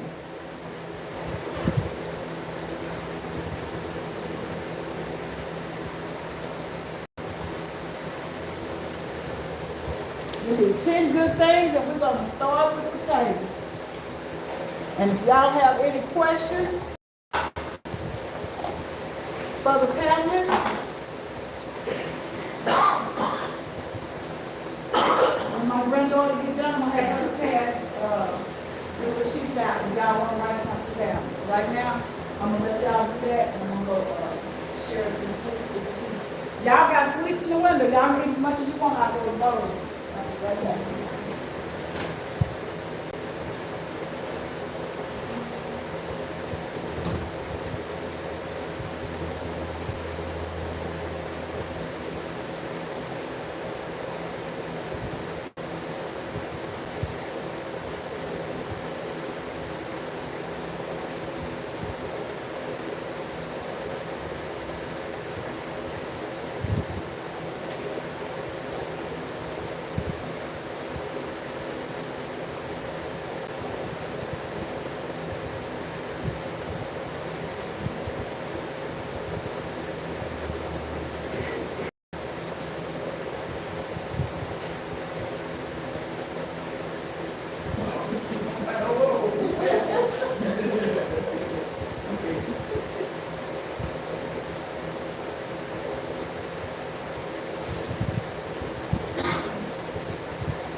When y'all ready, y'all can start on the questions. Y'all have somebody on here already that's on YouTube saying this is real good. I tried to go on TikTok as well because it's so many people, so many people that's looking for healing and they don't know how to get it because a lot of, once again, it's not too many people that's going to church. They're not going. I don't care how much we talk about them, they're not going. And at some point, you can't blame them. You got to be more spiritual. All right, those are y'all's. Each one of y'all have your own crown. Yeah. Yeah, that's fine. Everybody got their own crown. Have another piece and we're gonna just take this one up. Just one. Y'all take one at a time. You take one, then when you get done, then you go to her. So who's first? No, they got to answer the questions. If y'all got questions for them, they have to answer the questions. Yeah, and then if y'all have something that y'all want to add to it, like whatever they're saying, you're welcome to do so. But they are the panelists. They are answering questions that you have for them. Okay? Why do people tell you to get over it? Or you can try. What if you are trying? And well, all my life I've been told to get over a lot of things. And I get tired of telling you, get over it. You're not trying. But in my state of life, I knew I was trying my best to get over the things that was bothering me in life. Me, I had a hard time loving myself. And it led to suicide, trying to kill myself. It led to me being then it led to me being raped and led to me being the type of person I am. And the only thing I would ever hear is get over it. Hello guys, and welcome back to Student Speaks, and today I'm doing... If you can't, you still have that embedded in you. It didn't take me it took me till I turned 33 to learn to love who I am and accept who I was and not look back at my past and the things that I did. I wouldn't talk about nothing. My mom didn't know I was raped. My mom didn't know I was out there sleeping with all type of men. My mom didn't know what I didn't have a childhood because my mom was always working and we lived with my grandmother. So I would always hear her say, get over it. I would always say, girl, I want to be a teenager. I want to be able to do things. I don't want to watch my cousin. I don't want to do this. Get over it.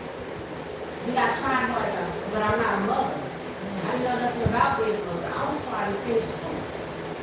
But knowing that I was trying my best to be obedient to my grandmother because she was my elder and she was not accepting me being obedient, and it was always, I wasn't going to do anything. I wasn't going to do this.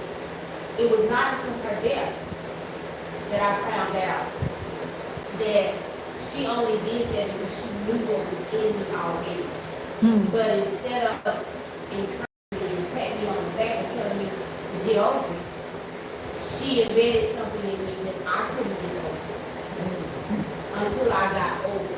And I always tell people at 33 when I learned to love myself, 33 is a magic number because that's what Jesus got at that age. And I always tell people that even through my struggle of being that age, it still took a long time for me to exact. I had my baby when I was 20. I thought that was going to make me love me better. But knowing that I got what God, I asked God for was so I asked God, I asked for more. I didn't want more. I wanted a girl, and I got my girl. Because I wanted my girl to understand what true love was through me. So while I'm trying to learn to love myself, I was teaching my daughter how to love herself. So I see a lot of my daughter in me, but I never tell my daughter to get over it. I tell her to move forward, but I tell her to move forward in a way to where you don't get over what you're doing and let it out. I hold. I've always been a holder of everything, emotions and all. I'm better at helping other people with their emotions than helping me with mine. So I always told my daughter, I even tell my grandkids, don't hold that stuff in. Let it out. Because the more you hold in, the deeper the roots. So now that I'm able to now let out things, I'm not getting over my past. I know what my past was. I'm getting over the fact that now I'm old enough to understand and love myself more to realize that what I was trying, my grandma was trying to make me get over, I needed her to help me and encourage me on how to get over. So now I know how to do it. I'm teaching my daughter and my grandkids how to do it. Because that's something when people tell you to get over, they don't understand they're embedding something. And they're making it deeper and deeper by telling you to get over it. It leads to suicide. It leads to you doing other things. I eat alcohol. I drink a man. Mom. At times. I would be so drunk, high, and all at the same time around a whole bunch of men. And they looking at me like, how can you be so drunk and drink so much? And I tell them, gin was my drink. And I used to drink it straight. Out of the bottle. And so that's where I got to the point where, okay, since I didn't love myself, I had to do this because all I heard was get over it, get over it. So I'm like, okay, I'm gonna get over it. I'm gonna drink my way through it, smoke my way through it. I didn't smoke, when I was younger, I didn't smoke cigarettes. I would take the cigarettes out of the pack and put drugs in it. And chase it with gin and spit some more liquor. So that was my release. At least I thought of getting over stuff. I always did everything, but I learned to just now, I started meditating more and being to myself a lot. Watching the people that I hang around, people that I make, that's why my circle so small. And being in situations, I'm just now learning, since I've been in this ministry, learning how to talk it out. Because instead of holding it in, because it didn't make me angry, it just made me fall for the long term. Yeah. And so my getting over it and my trying was me telling myself that I can do it and encouraging myself every day. So every day I get up, I say I'm enough. I am enough. So that was my trying to be over. Now, y'all do have bowls to where y'all can take whatever you want out of those bowls and snack on them. Okay. I hear what you're saying, but it goes like this. With generations, they was taught a little bit different from my generation. Because I'm going to do that. They was taught, get over it, be quiet. But the reason why is because in the Bible, I know this ain't true, but that's all I'm going to say. In the Bible, this is a time to cry. It's a time to laugh. It's a time for everything. It's a season for everything. So sometimes people say get over it, because I have heard that too now, since I've been grown. It's not to beat you up. It's not to say that you don't hurt. It's just like even when God had called Moses to go and tell him to go get his people, to tell fellow let his people go. He said, okay, now it's time. Moses is going to get ready to die. But he's going to have somebody else to come and place him. And he even told the children of Israel, he's not going to give you a season of cry. And once that season has passed over, you don't need to cry no more. So I'm not saying that you cannot cry. It's just a time, it's just a way to stop crying. Stop crying. Let it go. Just like God said, when you come into this thing and you get saved and you get filled, you on milk, but then you ain't gonna no longer be on milk anymore. You're gonna be on milk, on meat. So therefore it's like, deal with it and let it go. Just like all those people, they done hurt me, they done touched my body, they done used me the way they weren't supposed to. And if I sit here and I let that and I linger in that, it's gonna take on me, it's gonna defeat me, and I'm not gonna ever get to where I'm gonna be. So you can't just keep quiet. Sometimes you're gonna have to get over it. And if I have kids today, I'm gonna say, get up. You're okay. I'm not gonna dwell that thing. That's just me. I'm not saying Steve is different from everybody. I'm not gonna be like, oh, baby, no, get up. You big girl. Let's go. I'm a teacher now. I teach my kids.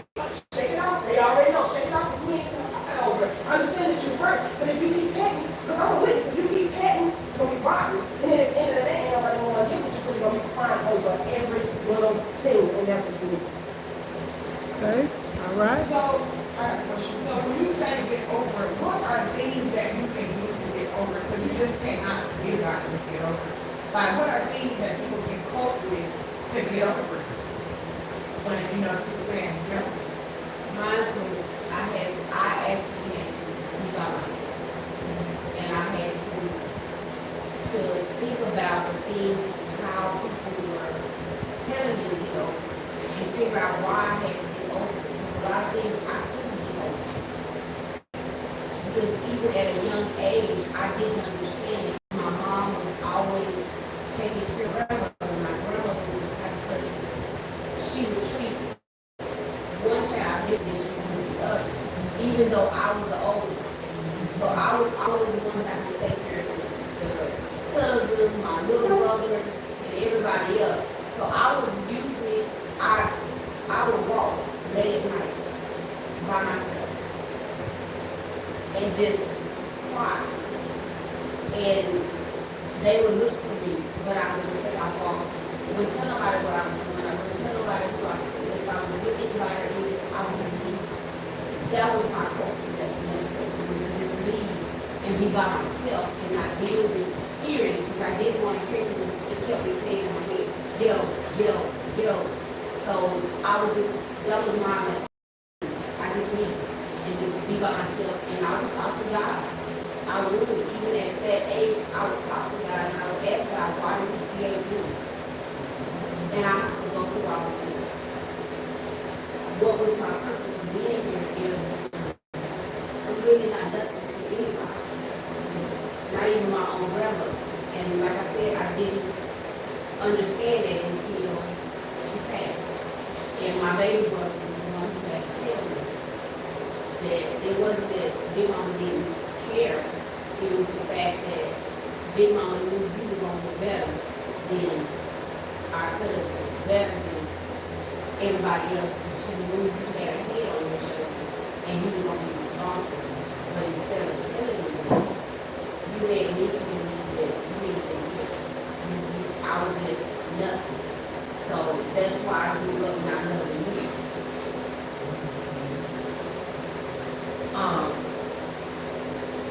You said, how do you get over? Like, I feel like it depends on who you are. That's right. You know, it depends on how well you know you. Do I get over stuff by doing things that make me happy? Like with me, when I used to have to get over something, sometimes I would just look at old pictures of when I felt happy. What was I doing? Because sometimes you forget what makes you happy when something happens. You be like, dang, what was I doing when I was happy? I was going to the park by myself. I was treating myself out to eat. I would just do stuff that'll make me happy, that'll put me in a different energy. Because when somebody tells me to get over something, okay, what am I getting over? Is it a loss that I'm getting over? Did somebody pass away? Did I lose my job? It just depends on what am I trying to get over. And that's how you figure out, how can I get over this? If it's a job, okay, how do I get over that? Let me look for some job.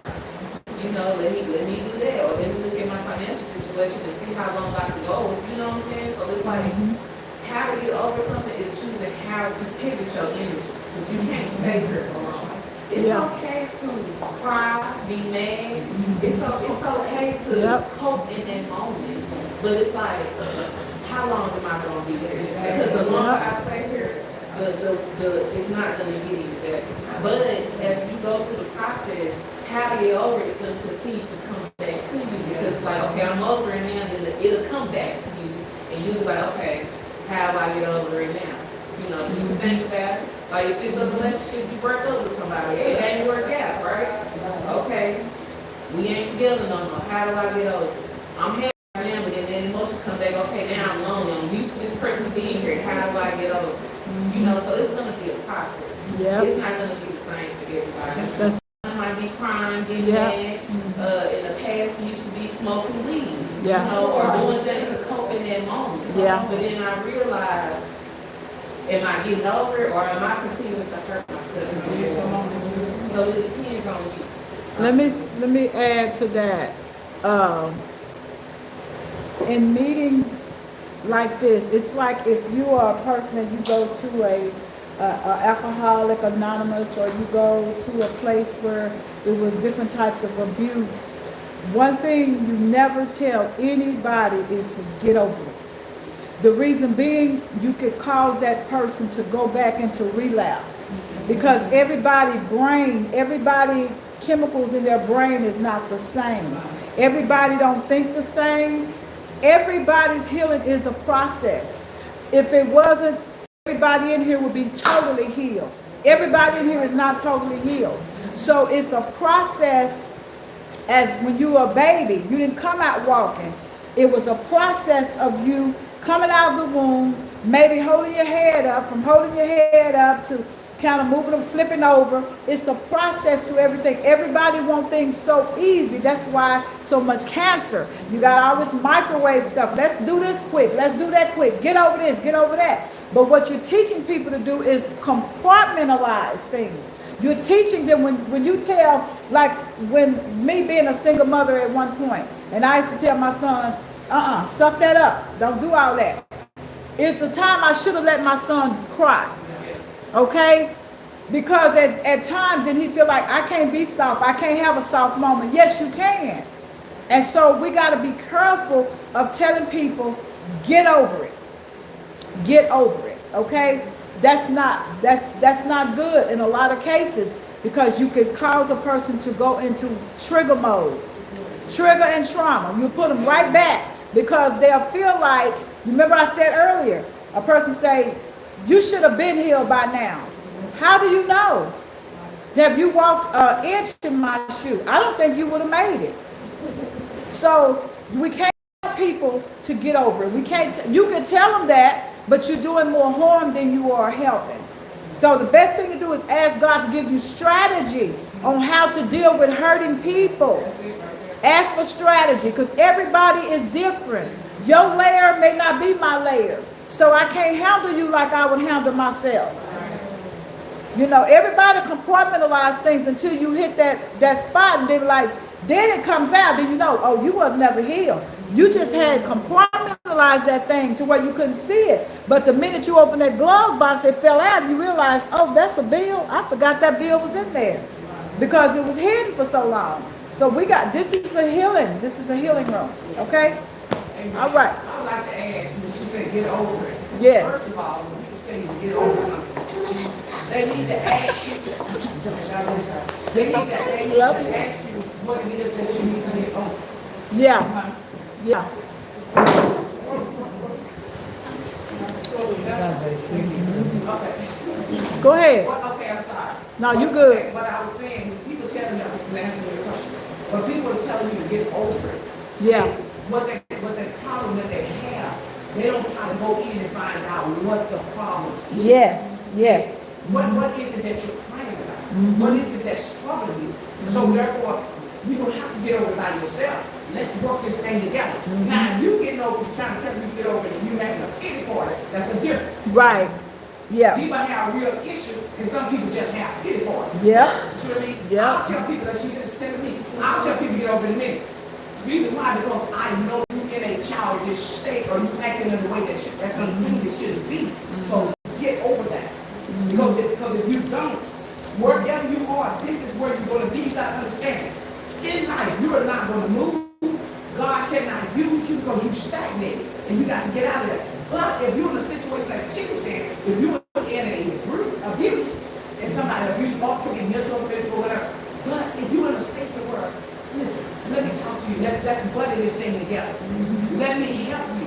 Let's pray. Let's talk about this. And I'm gonna let you quiet out. But sometimes it just needs just a good quiet. But sometimes it just needs somebody just to listen. You see what I mean? Because see, I'm telling you, well, get over that. If your husband is treating you some type of way or wife you, get over that. No. Find out what it is that you're telling them to get over. Because they're probably suffering through something that they're too ashamed to say something to somebody else. Now you can talk to me and let's talk about this. And see, God's going to give you somebody that's always going to be having confirmation of where you're going and what you've been through. He would never give somebody that don't know. If she never been in abuse or physical or mental, she cannot tell you. She can try to tell you, but it won't work.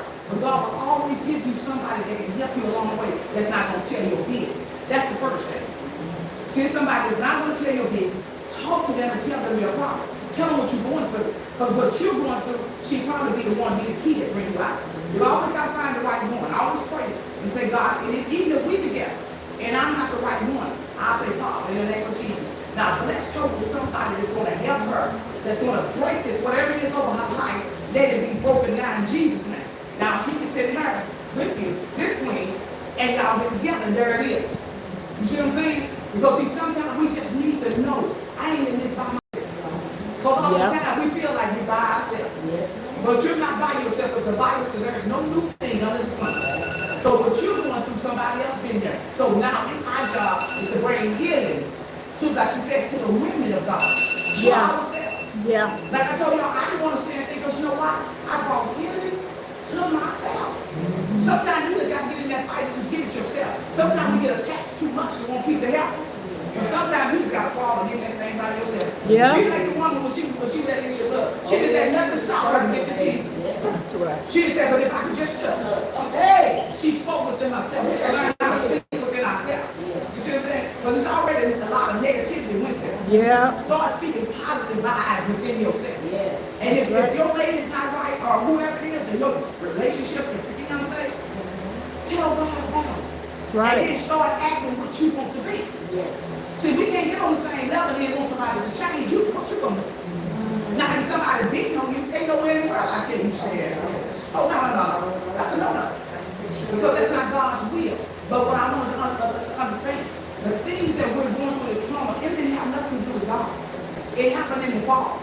Yes. See, when the fall came, everything else came in. Yes. See, when the fall had nothing, when all of us would leave pure, like she she said, right now, we will be here. But since the fall came and the enemy came and took over, now all this disease and all this stuff is in the land. Us not trusting one another, us not forgiving one another, us fighting. All this came with fall. So now, I said, how do I get over? And then I trust my sister. I trust my sister, you know why? We're going to pull each other out. See, that's what it's about, pulling each other out. It ain't about talking about you, oh, she said this about her. No. It's about us pulling one another out. It's time for us as women. Do you realize we can turn up a nation? Yep. If we know how to work, we're the most powerful creatures if you ever want to live. If you talk about somebody can put over something, you better grab a woman. A woman carry a whole lot of stuff. She carried over here, she carried over there, she carried right here, she's carried. Yes. Oftentimes, you know, 5 men, they'll get weak sometimes. And they the ones supposed to be carried. They supposed to be carried. Come on. But sometimes you have men, like you said, you have men. Reason why they fall and hit you and beat up on you, because they're not in their rightful place. Yeah. If they was in their right, she goes, she said it's not for sure. I know. But I'm going to tell you like this. This is what I love. I have to go back and, you know, this helps me. Now, God created man first, right? And then he said it's not good for man to be alone. Now, he told you needed somebody. Because see, I was all right because I was swiping. Right. I was all right. I was already going out. You see what I mean? So he let me know that I was good. Right. Yeah, he let me know I was good. Right. So now I had to come out and help you. To come help. See, I forget I'm helping you. You see what I mean? That's what they forget. I'm not your enemy. I'm out to help you. I'm just saying that. You ain't saying that. That's right. Yes. See, I'm going to speak to the head of me. Yeah. Those who want to speak to. Yeah. Us women, we in charge. We're doing what we're supposed to do. And we're not being bashed. But I will say this. It's time for the man to stand up and rise. Yeah. Rise to the occasion that God calls you. Yes. You're supposed to protect your woman. Yeah. Rise up and do what God called you to do. Why am I helping you when you're supposed to help me? Now, once you get yourself together now, say, I can help you. We're working this thing together. So that man... Keep out that cone. The man here is really supposed to be together. Yeah, it really And does. I tell you that It he's does. powerful. Yeah. Because if God can use him to name every animal, Every. and Come he on. never Yeah. told him what they was going to be. Sure did not. You can't tell me you don't have brains. You better. Yeah. Okay, I'm going to stop. I'm going to. That's good. That's good. Y'all need some snaps for real. Yes. That was good. That rightful place. Woo. They look outside.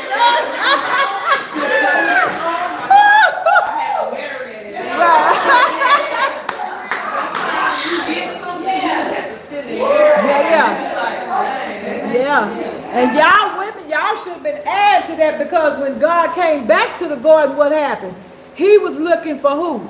Adam. Because Adam was not in his rightful place. He said, Adam, where are you?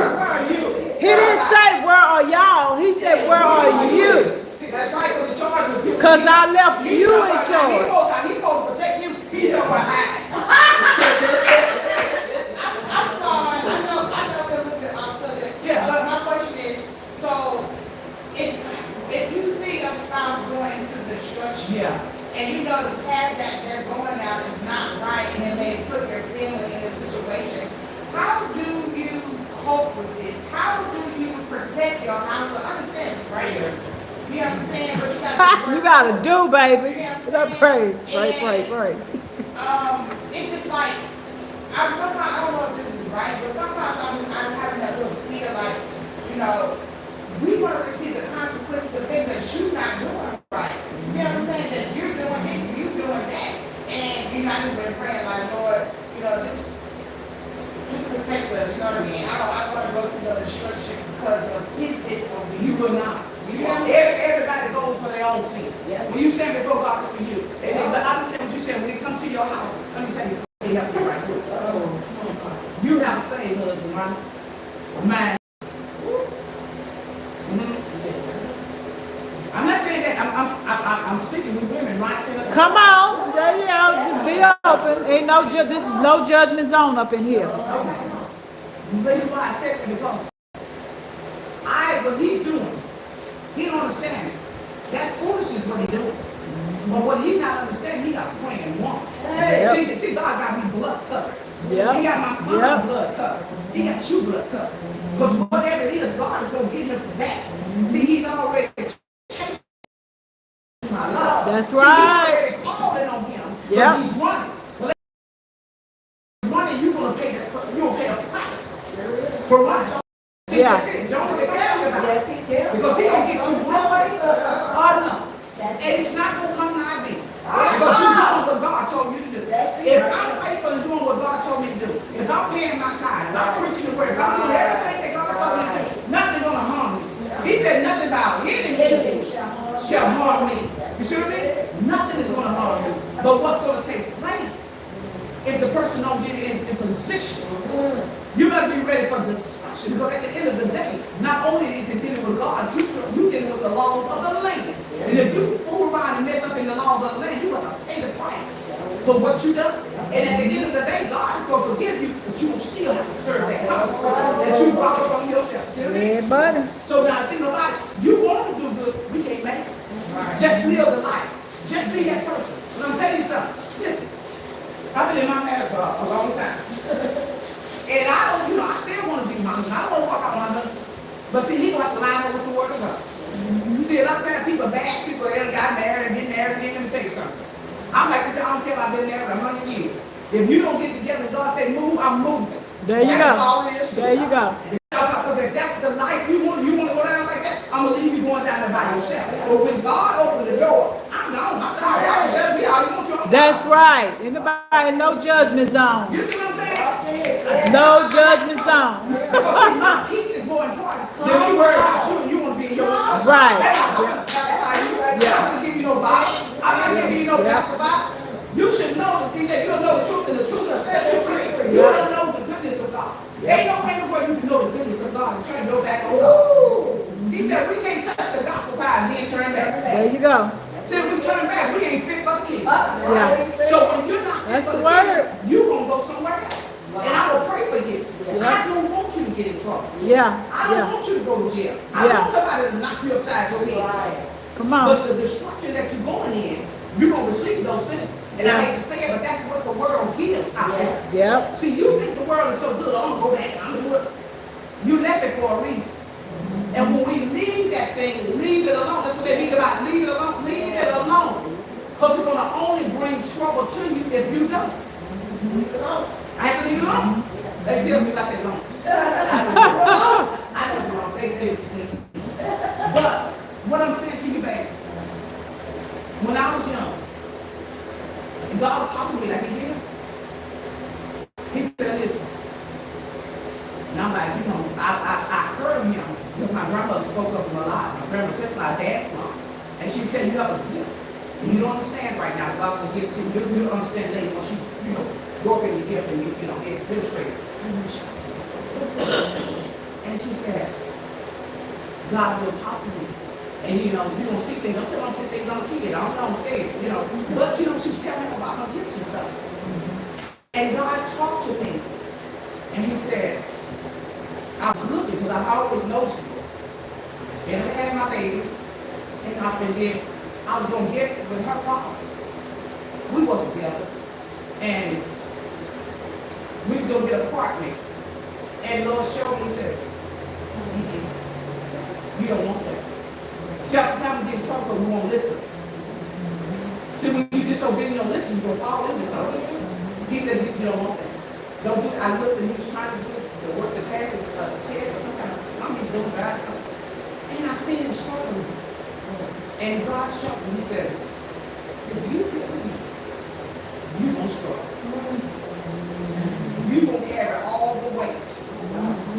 I'm on that. Teenager, y'all get this?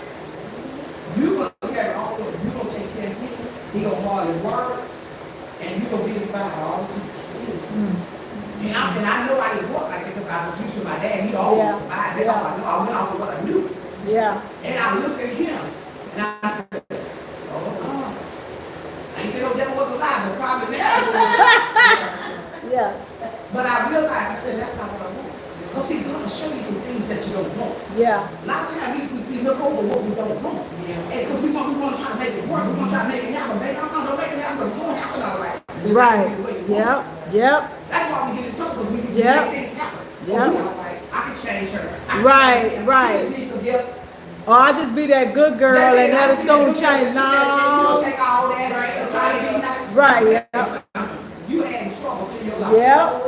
The Yep. only thing you have to do is just let go. Yep. Sometimes you just have to walk away. As I was telling her, you just have to walk away. Yep. And I realized in myself as being a young person, I walk away. We're not going to be mad at each other. We're not bitter. We see each other. Hey, how you doing? Hug each other. Right. Cool. But at the end of the day, I knew what I wanted. I knew I wasn't going to take care of you. I knew that. I didn't mind about us working together. We work together and make things happen. I'm good with that. But I will not be the woman that sits there and take care of you while you sit on your 9 o'clock. I'm not doing that. Right. And that's what happens to most women. They just do anything just to get a man.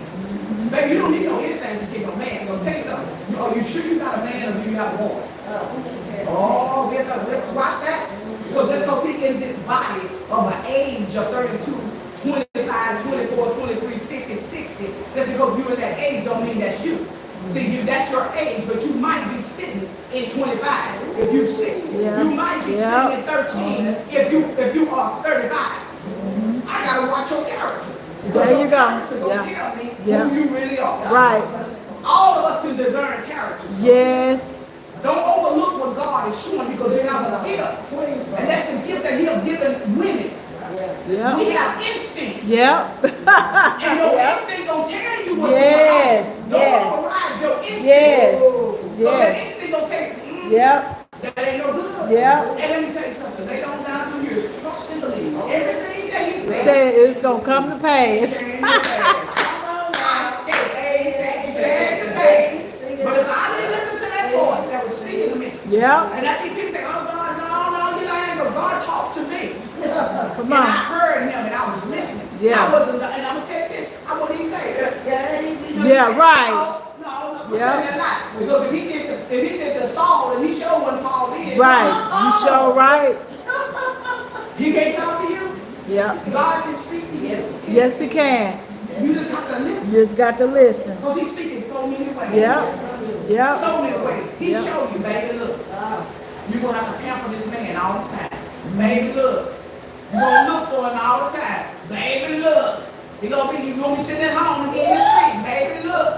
He tell us. Yeah. He let you know. But we sit there like, if I just don't say nothing, he Yeah. gonna be all right. If I just be a good girl. Right, yeah. The more you be good, the more he acts. Yeah. Yeah. Because let me tell you something. A man wants a strong woman. Yeah. They Yeah. play like they don't, but yes you do. Yeah. Yeah. Because half the time we have to guide them. Yeah. Oh, did I say that? Oh, That's the oftentimes, well, I say you, because I don't get in trouble. I don't leave y'all alone. come on. Oftentimes, motherfucker, I feel like, God, I know I got a son. Do I have 2 kids? That's well. I'm looking like, what? This is what it's like to have a relationship. This is what it's like to go, now you have to do this, do that, do this, do that. I said, well, why did nobody tell me before I got married? You understand what I'm saying? If you don't have a mate that work together, I love what you said. Yeah. Y'all work together, yeah. Build, yeah. And that's her job. Yes. Yes. Yeah. When you're not at peace, he's not at He peace. shouldn't be at Oh, peace. yes. You said a mouthful. Yes. Because he lets you get that peace that you need. Yeah. Because I said, we as women, we Yeah. carry a lot Yeah. on our shoulders. Yeah. See, they might go to work, come on, these snowballs, take go to Yep. You done took care of everything. Yep. So that's why it's important that he lets you get your peace. Because if you get your peace, he gonna be at peace. But if you ain't at peace, he's not gonna be at peace. Because I like to say, honey, give me peace. Because if you don't give me the peace, we bring the war. And we don't want war.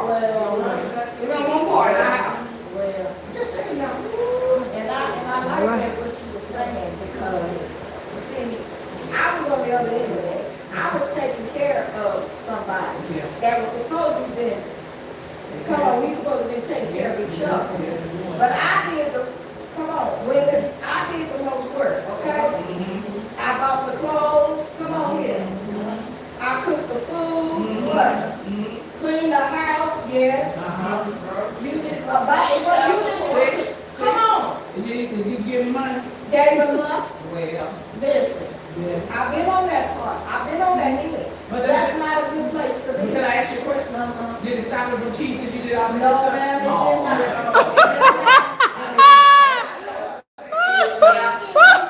She said, did it stop Saying it? that he was out there. You ain't joking. No, you were not. Yeah. See, and he didn't know that I already knew what the deal was. I knew what you did. Right. Anytime you know you Right. got your mate for a certain amount of years, and their countenance change, their routine change. Yeah. Come on, you can't say that you're not doing nothing. Come on here. No, you can't say that you're not doing nothing. Yeah. You already know you're doing something. Like they say that women's intuition here, and that's God speaking. And then like Apostle said, when God is speaking, baby, you gotta listen. Because God done carried me out a whole lot of things that could have went a whole total different way. Here she is sitting right here. She my witness. Come on here. I'm telling you, we got to be open to listen to God. Come on. We got to listen. When he say no, don't do it, don't do it. Because he's keeping you out of stuff that you don't even need to be into. And that's not beneficial to you. Now, I can see if he, like a queen over there, her man, that's beneficial to you. She said, Then well. that's different. Listen, if he is not beneficial to you, baby, it's better that you be by yourself and have that peace than be in the midst of chaos and be sitting up there talking about shoulda, woulda, coulda. I shouldn't have did that, or I should have listened. You don't want to get to that point where you shoulda, coulda, woulda. You better listen now. When those alarms are going on, listen to those thoughts, because there's God talking to you, saying, baby, no, don't go that way, don't do that, because you're going to regret it. You're going to be in a situation where you're going to regret it. I was in a relationship where I was being physically, mentally, and verbally abused. Come on. And that wasn't no good feeling. But see, I didn't listen to when God was saying, no, you need to go. The first time he put his hands on me, I didn't leave it alone. See, I wanted to stay with him because, like you said, I didn't want to be by myself. It pays to be by yourself until the right one comes.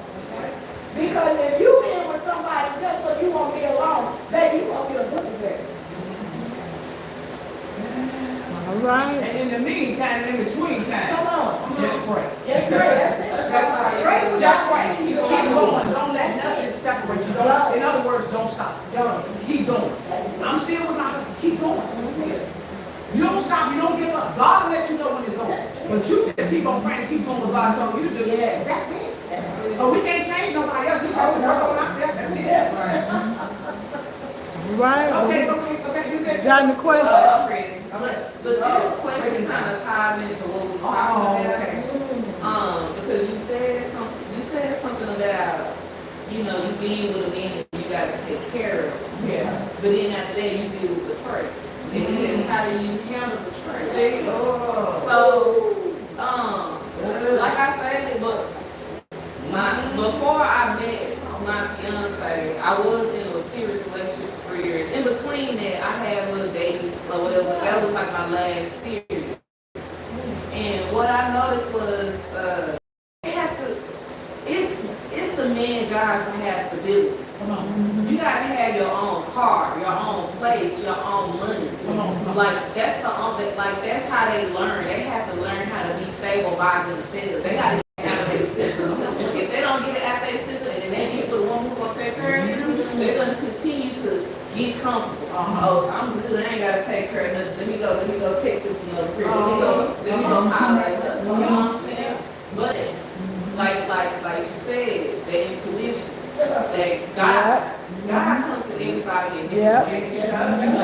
when I think about God, I heard a woman voice, I heard my voice. Hey. That's it. That's exactly subconscious. It's your subconscious mind. And she's saying, you see what he got you. You must have forgot who you are. You must have forgot. This my stuff. You can go. And guess what happened? I'm gone. I'm gone. So how I had a betrayal, I get up out of her. Yeah. And I focus on me. Yeah. Because you're not focused on me, you're focusing on other things that you got going on over Right, there. right. So you can do that without it. Yeah. Even with betrayal with friends or Yes. family, like I don't have to retaliate and do nothing. Right, there you go. I don't have to Yep. talk about you behind your back There you go. or cause unnecessary drama. I don't have to do that because I know that I'm at peace with me and who I am. And so I don't have to do anything. I can just let you self-destruct on your own. Yeah, yeah. God's gonna handle you. I don't have to do that. Yeah. You know, so it's like when I hear about women in situations with their relationships and things like that, we are so powerful, and what it is that we need to learn how to let go of control. We have the thing where we want to control everything because we know how it's supposed to be. If I run this, we good. Right, You know right. what I'm saying? But sometimes, only thing that you can control is you and how you react and your moves. You can't control that man and what he's doing or how he reacts and how he Right. only thing you can control is you and your peace. And know that I'm at peace, I'm good, I'm gonna pray for you. I know that you're going through something, but it's something that I can't help. Come on now. As a man, I'm a woman. I can handle me and what I'm doing. But as a man, I understand what you're going through because I'm a woman and I deal with emotions. And I know that men deal with emotions differently. Right. But you gotta learn how to heal yourself and build yourself. That's something that you have to learn as a man. And the only way that you're gonna learn that is if you have a relationship with God. There you go. That's it. You can't do it on your own. Men are built on ego. Come on. Yeah. That's what they built on. Yeah. They built on ego. They like attention. That's Yeah. what it is. Yeah. And that's why they can't. Exactly. And that's Yeah. why they can't prosper. So right. That's why sometimes they can't prosper. They can't do nothing because you're stuck in this egotistical mindset when it's bigger than you. So they have to learn how to pray and let it go on their own. So that ego and their pride eat them up every time. So that's why sometimes they gotta be by themselves. Sometimes you do gotta, I'm gonna be at peace up here, I'm gonna pray for you, whatever you're dealing with. I'm gonna give you advice, I'm gonna tell you to pray about it. I'm gonna, like she said, I can nod you, but I can't do all the work. Right. You gotta do some work too. So same thing, like handling betrayal, like I can handle betrayal by removing myself and then you deal with Whatever it is. Yep. Yep. What goes around comes around. You don't have to do anything. So do you think if they betrayed you one time that they would do it again if you let them get away with it? Now, it's And Jesus, they really love Jesus for real. yeah. How they won't do it because they got to forgive this God if they repented all that. If they don't know God, They gonna do it again. I think it's more than one woman out there. I think it depends on, like she said, that person. Like, let's say somebody betrayed me, right? And then when they come back, I let them know, okay, this is what it's gonna be. Right. If you do it again, just know it ain't no coming back. That's when you set that boundary. You put that foot on that neck. Right. You wanna come back, well, this is how it's gonna This be. is stipulated. Once you break that boundary for me, just know I'm not coming back. But you as a woman, you gotta stand on that. Like, as soon as you say that and it's graded in stone, Yeah. that man gotta know that you mean business. That's right. So when he do it again, don't go back. Yeah. Because I done already told you before. But what happens is you get comfortable. You don't Yeah. want to be alone. Yeah. When they come Yeah. back, you open up. Come back. Nah, you set that boundary. When I'm done, I'm done. I'm blocking you. You can't get in touch with me. You don't even know where I stay no more. I'm gone. I'm gone. She said, well. It's been situations where somebody betrayed me and I decided to give them and they didn't betray me anymore. Yeah. You know, but that's It depends on that person's heart. Exactly. Yeah. That's their heart. You know what I'm saying? And they understand how I am. Yeah. You know, like I really don't want to lose this person in my life. So maybe I do need to check myself. Yeah. You know, but sometimes they do try you again. Now, if they already full of deception, if they full of deception, that's a wrap. If they are already, if they lie a lot, if they tell a lot of lies and be very deceptive, they gonna do it again. They gonna do it again. They gonna keep doing it. Yeah, because you only coming back because I do something that benefits you. Right. It's that point. Yeah, they'll tell you, I know I got me a good girl and she ain't gonna do such and such. Remember I told y'all that at the church. I said, when a man say, I know I got a good woman, I know she ain't gonna do nothing, but what about you? You can say, I'm not gonna do it, but what about you? So a lot of men think like that too. Like, I know I got a good woman, she ain't going nowhere because she fear God. Let me just use that, okay? She ain't going nowhere. Or she's just a faithful, she's a loyal person. They'll do that until you wake up and wake all the way up and say, enough is enough. I know what I deserve. And that's even in friendships too. You got friendships and those friendships are not, they always benefit from you, but you never getting anything. You got to. I always run into friendships like that. Me too. You know, because I'm a natural born nurturer. You know Yep, what I'm saying? yep, And yep. not just with men, but with women too. Yes. They can come to me and they can tell me anything under the sun. Yep. You know, it would not leave this no matter whatever. Yep. To nobody. But where the issue come in is you keep throwing all of this. You ain't asking what I'm going through. Yeah. You're not giving me anything in this relationship, but you dumping all of your stuff Right. on me. Yep. And Yep. now I'm full of what you got going Yep. on, but you ain't asking nothing about Right. my stuff. Yes. So what type of friendship is this? And then it's like once you done dumping on me, Right. we ain't got nothing to talk We got about nothing else. now, because you don't. I done gave you your advice. Right. But I don't have to stop a lot of friendships like this Yeah. because I'm noticing it's a pattern, like with women. Yes. You know, it's like, I'm not your counselor, I'm your friend. Right, You know what I'm saying? right, right. You're supposed to be cool like that, but now I'm your counselor, I'm about to start charging you. What you start charging. Not for free. Start charging you. Success is not on discount. We supposed to be building each other up. That's it. There you go. That's right. It goes both ways in friendships, relationships. There you go. You don't pour me. Yes. In mine, I'm Yes. gonna feel it. I'm like, I can't even pour you. Or I can't find you when I need you. Yeah. Yeah. But I'm always visible for you to see me. But you're never visible for me to see you. You always have excuses for why you're not there. It's always excuses. Well, I had to feed the cat, slap the dog, feed the fish. You got all kind of excuses.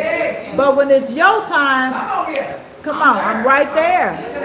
Baby, balance is what we got to have. And I've learned that, because I had lost so much of me in people. Like literally, I lost myself in everybody. I lost myself in my children, my grandchildren, my spouse. Oh, baby, mainly my household. I lost myself. It was a time to where I stopped going to the beauty salon. I used to go to the beauty salon all the time. I stopped. I said, you know what? I'm married now. I'm going to change up some things. I'm not going to be spending $60 to $75 every week getting my hair done. I'm going to do, because I used to be a beautician for 30-some years. I'm going to do it myself. I'm not going to go to the nail salon. I used to go to the nail salon. Baby, I'm just going to paint my nails. I'm just not going to paint them at all. I'm going to make sure, I know I've been in ministry. I'm not going to be, being busy all the time. I'm going to stay more at home. And I'm not going to do this and do all that. Baby, when I tell you, we're gonna have to have some balance. If you lose yourself in everybody, who's gonna find you? Because you're somewhere over there. Baby, I couldn't find me.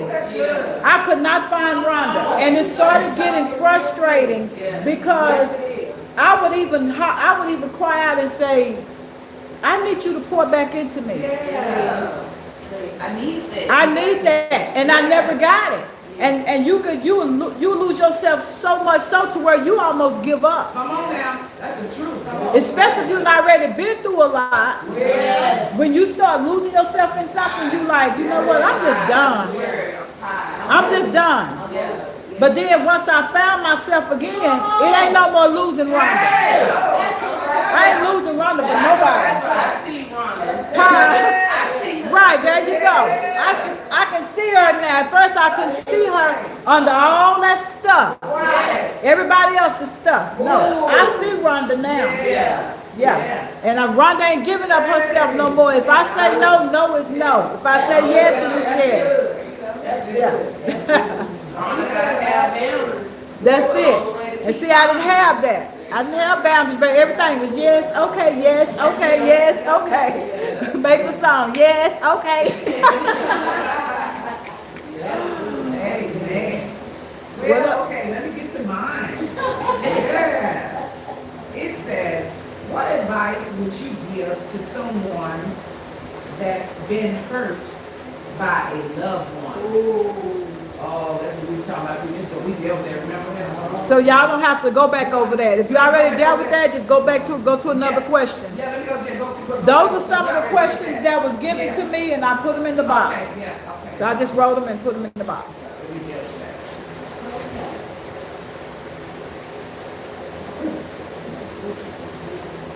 Yeah, that one too, different. If you already dealt with it already, go to the next one. Yeah, let's Somebody getting sleepy and not feeling I good. like this. We're gonna have this again. This is good. Once a month? Y'all want to have it once a month? We can. This be good. Okay.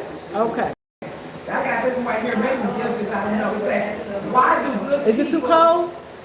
Okay, It I'm said, sorry. why do good people get hurt most of the time? Woo! Yeah, well, that's a good one. You want to answer that? Yes. But you know what? But the thing about it, like she said, the reason why you get hurt, because she always expressed that. The reason why you get hurt is because you are buried. You done lost your identity. Yeah, come on. And that's why people are able to walk over you. That's why people are able to say what they want to say to you, because we can't see it. Yeah. Because you have hid yourself so much because you don't want to hurt nobody. Yeah. I don't want to hurt feeling. You hurt not. See? That used to be me. Oh my God. It's easy, but you say this and you come and you hurt my feelings. Yeah. You expect me to be okay with that. But when it's my turn and I come hurt your feelings, see, you don't like that, boy. Yeah. See, you don't like that. See, you gotta understand. Don't give out what you can't take. Say that again. Don't give out what you cannot take. What you do, you allow people to treat you the way you are being treated. Yeah, that's Because you know why? good. Because you gave up your own power. Yeah. We give up our Gotta own take power. that power back. That's it. my You gotta word. get your power back. Yes. Because see, you gave your power over when you started Yes. letting them treat you the way they want Come to, on. or say what they want to say to you. Yeah. You know what I'm saying? You know, you're my loved one. We're supposed to be like this. Right. Whether you cousins or we close friends, we're supposed to be like Yes. this. But you can come and slap me and say what you want to say. You want to curse me out. You want to call me everything but a child of God. People are like that out there. Yeah. But you know what they do? Because you act like you so meek. You acting like you so humble. And you just sitting there just taking it. Yeah. And somebody else is watching. So this is what it showed me when I meet you. Your spirit tell me who you are. You see what I mean? Because in your spirit attract who you are. If you just use somebody hurt you, guess what? Somebody come in your life, they're going to start out you. But They're in the gonna middle, end up, yep. they're going to start hurting. But Yep. you know why? You went out and grabbed the same person. You got the same person. You Just got in a different. face. Oh, you know what? I'm gonna tell you the root to that. Because we're talking about getting to the root. Yes. The root to that is rejection. That's it. Rejection is like a trail. Yes. Rejection draws in abusers, manipulators, liars, narcissists. When you've been rejected from a child, if you've been rejected as an adult, if you've been rejected, that spirit, I'm telling you, it's like a dog that can sniff another dog in heat. Come on. That's it. They know when you've been rejected, that spirit. Because I'm telling you, you can be as good as pie. You can be good to people no matter what. But that spirit that haven't been dealt with, that rejection spirit that's on you, no, you're not a liar. That's not why you attracted a liar. No, you're not a person who abuses anybody. That's not why you attracted. You attracted a player. No, that's not your spirit because you are a faithful person. Your spirit of the spirit of rejection is on you, and that trail drew that person to you. And until that spirit be dealt with, then you're gonna be so uncomfortable with that person. That person gonna be uncomfortable with you. And they're going to try to figure out, how can I get out of this? Yes. What they're going to do, they're going to get them somebody else that they can run the same game on. They're going to get them a weak person that they can run the same game and say, you know what? She hurt me. Because they found another woman that was dealing with rejection. The root of it is rejection. Rejection is linked to a lot of stuff. Yes. Hey, can I add just a little bit to that? You can add, yes, you can. What we, especially women, we have been rejected so much. Yep. And we allow ourselves to be rejected. Yep. And you know what's really sad about it? That somebody can come to you and they can be real. Yeah. You've been through rejection so much you can't even sit through it and find out the real Come person. on. Yep. You wind up hurting the person that's real in your life. Yeah.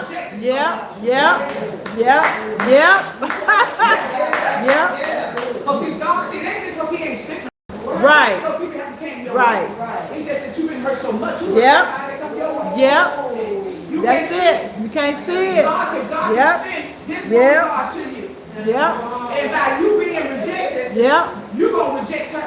And you reject the very thing that God gave you to get you in the right place. See, you got to watch that. Because in your wall up now, you've been rejected so much. So somebody will, I'm going to give you this. She probably going to give you. No, this one right here. Listen. When she first, I'm telling you, when she first met me, she don't know what to say. She been rejected. She said she don't like Dallas women. Okay. Tell it on her. Okay. She said that she didn't like Dallas women because they can't be trusted. Wow. And I looked at her. I said, baby, what Dallas women did you deal with? Because I'm not that girl. I'm Dallas, but I'm not that girl. A lot of them could be though. I ain't gonna lie. I'm from Dallas. I'm like her. You got a friend. I don't play games. I'm not a game player. Me neither. That's all I said. And I told her, I said, and you're gonna be my sister. Right. She ain't gonna be my sister. She running. Every time I talk to her, she be wasting words. I said, hey, sister. But I knew she was running. Yeah. But like she said, that Apostle was saying, I knew she was running from rejection. Yeah. See? So I came and said, I could have gave up. Yeah. But I did because I saw what was in her. Yeah. And That's I came good. back and I snatched her. Yeah. And now since she's still with this Dallas woman that she couldn't I can't trust Dallas women. How many years now? You feel what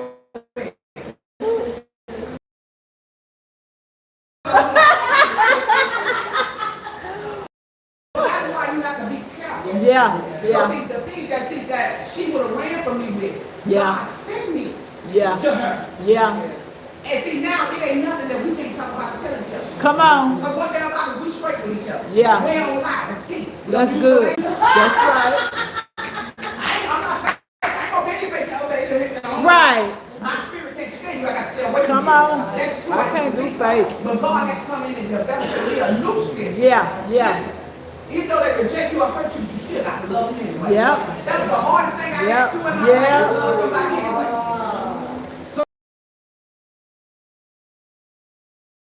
Stay away from me and I stay away from you. You from the left side of the room, I'm sitting right here, we in the same room. Just don't talk to me, don't talk to you. Yeah. But God had to change me. He said, listen, you ain't that street girl no more. You got to get on that time. You get fight for yourself. Yeah, sure did. Came up here, but fight. Yeah. See, people now they gonna use guns and I call you a punk using guns. But that's not what we fight. You understand what I'm saying? You know what I'm saying? When we came, Pops know what I'm saying. When we came up in the street, we fought this. Straight notes. See, we fought this. We want to feel that way. Right. What? Y'all street? Yeah, we the street. But I'm just saying, you gotta be careful talking you don't go get your gun and your knife. Right. Because you trust me, you might not be the only one with a gun and knife. And you might not even make it to it.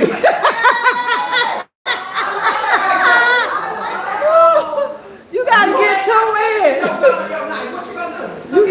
People that you know that ain't gonna do nothing. I'm telling you what they do.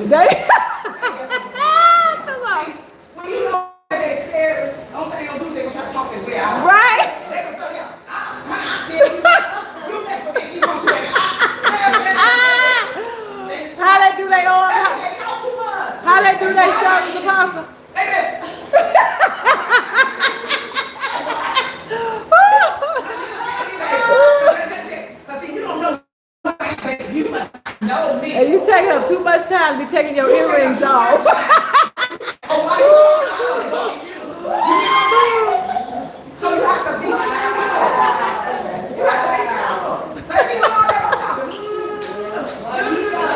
I ain't got nothing to say. Once you let me know it's on, Hey, we ain't that's got it.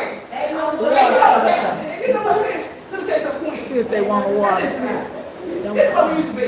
I know you want to, but if you come at me, I'm old school. If you come at me, you do like this. How they do it, Apostle? What? Oh, no. You tell me you want to fight. That's not what you This Bible word is right there. What? Wait, whoa. You come at me first, I don't think you want to touch your wrist. You see what I'm saying? No cross threshold. So, you know, come on, y'all. But we got to realize when somebody's there for you, trust who they're for you. Right. Because they're there. Yeah. And God, I ask God for real, genuine people. Yeah. Real, genuine sisters I can trust people. Yeah. I do that.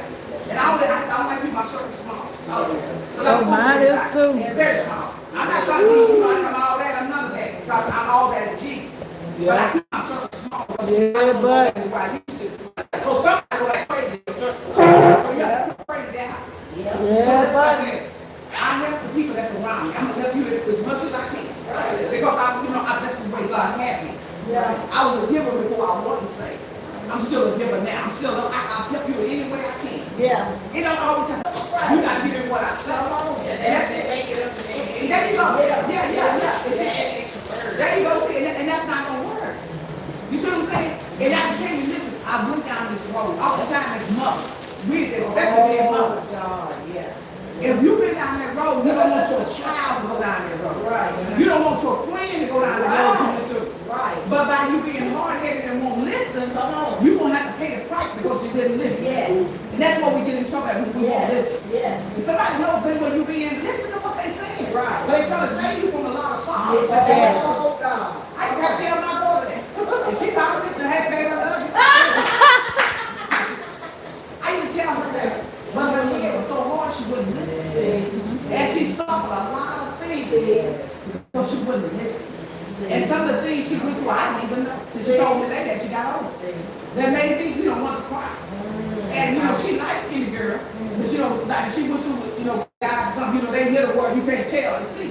Woo! And say, I just thank God because I was saved. Because I'm glad she didn't tell me because I was saved. I was still saved. But when she told me some of the things that she went through, see, God knew that it wasn't time to tell me. See, I'd have been down there and wasn't going super something. Yeah. Because he know I'd have done something. Because he know me. That's what I used to do. I was the type of person, I would meditate stuff. You don't want me to meditate, it's dangerous. I already got a plan for you. But let me tell you something. She told me later it hurt me. Real bad. She don't know her shit about me now. But it hurt me to know that she went through that. Because sometimes people go through things silent. Yes. And I be like, I'd rather that you tell me. I don't know. That's what I'm saying. And that's what I felt like she was ashamed, of the things that she had to battle because I tried to warn her. But she had to go through it. See, sometimes you can stop people from going through certain things. No. You got to let them pay their own way. So all that you do is just pray for her. That's what I had to do. I couldn't get to her. So I just had to let her pay her own way. I'm sorry. Come on. Well, my household, my daughter, same way me. Yeah. So I know something's going on, my dad's or something. Right. Physically. Yeah. But she won't tell me. Even when she was a teenager, that it was teen, I know she is very sensitive. You have that really good sensitive. And so she won't tell me any kind of illness that she has. Or I know she's breaking out. And the doctor, why are you breaking out? You need to tell me. She won't do it. It hurts me so bad that I don't know what's wrong here. And nothing I can do. The Lord, you take care of her. But she's still. Yeah. It was hurting that I can't talk to her about her illness. Yeah.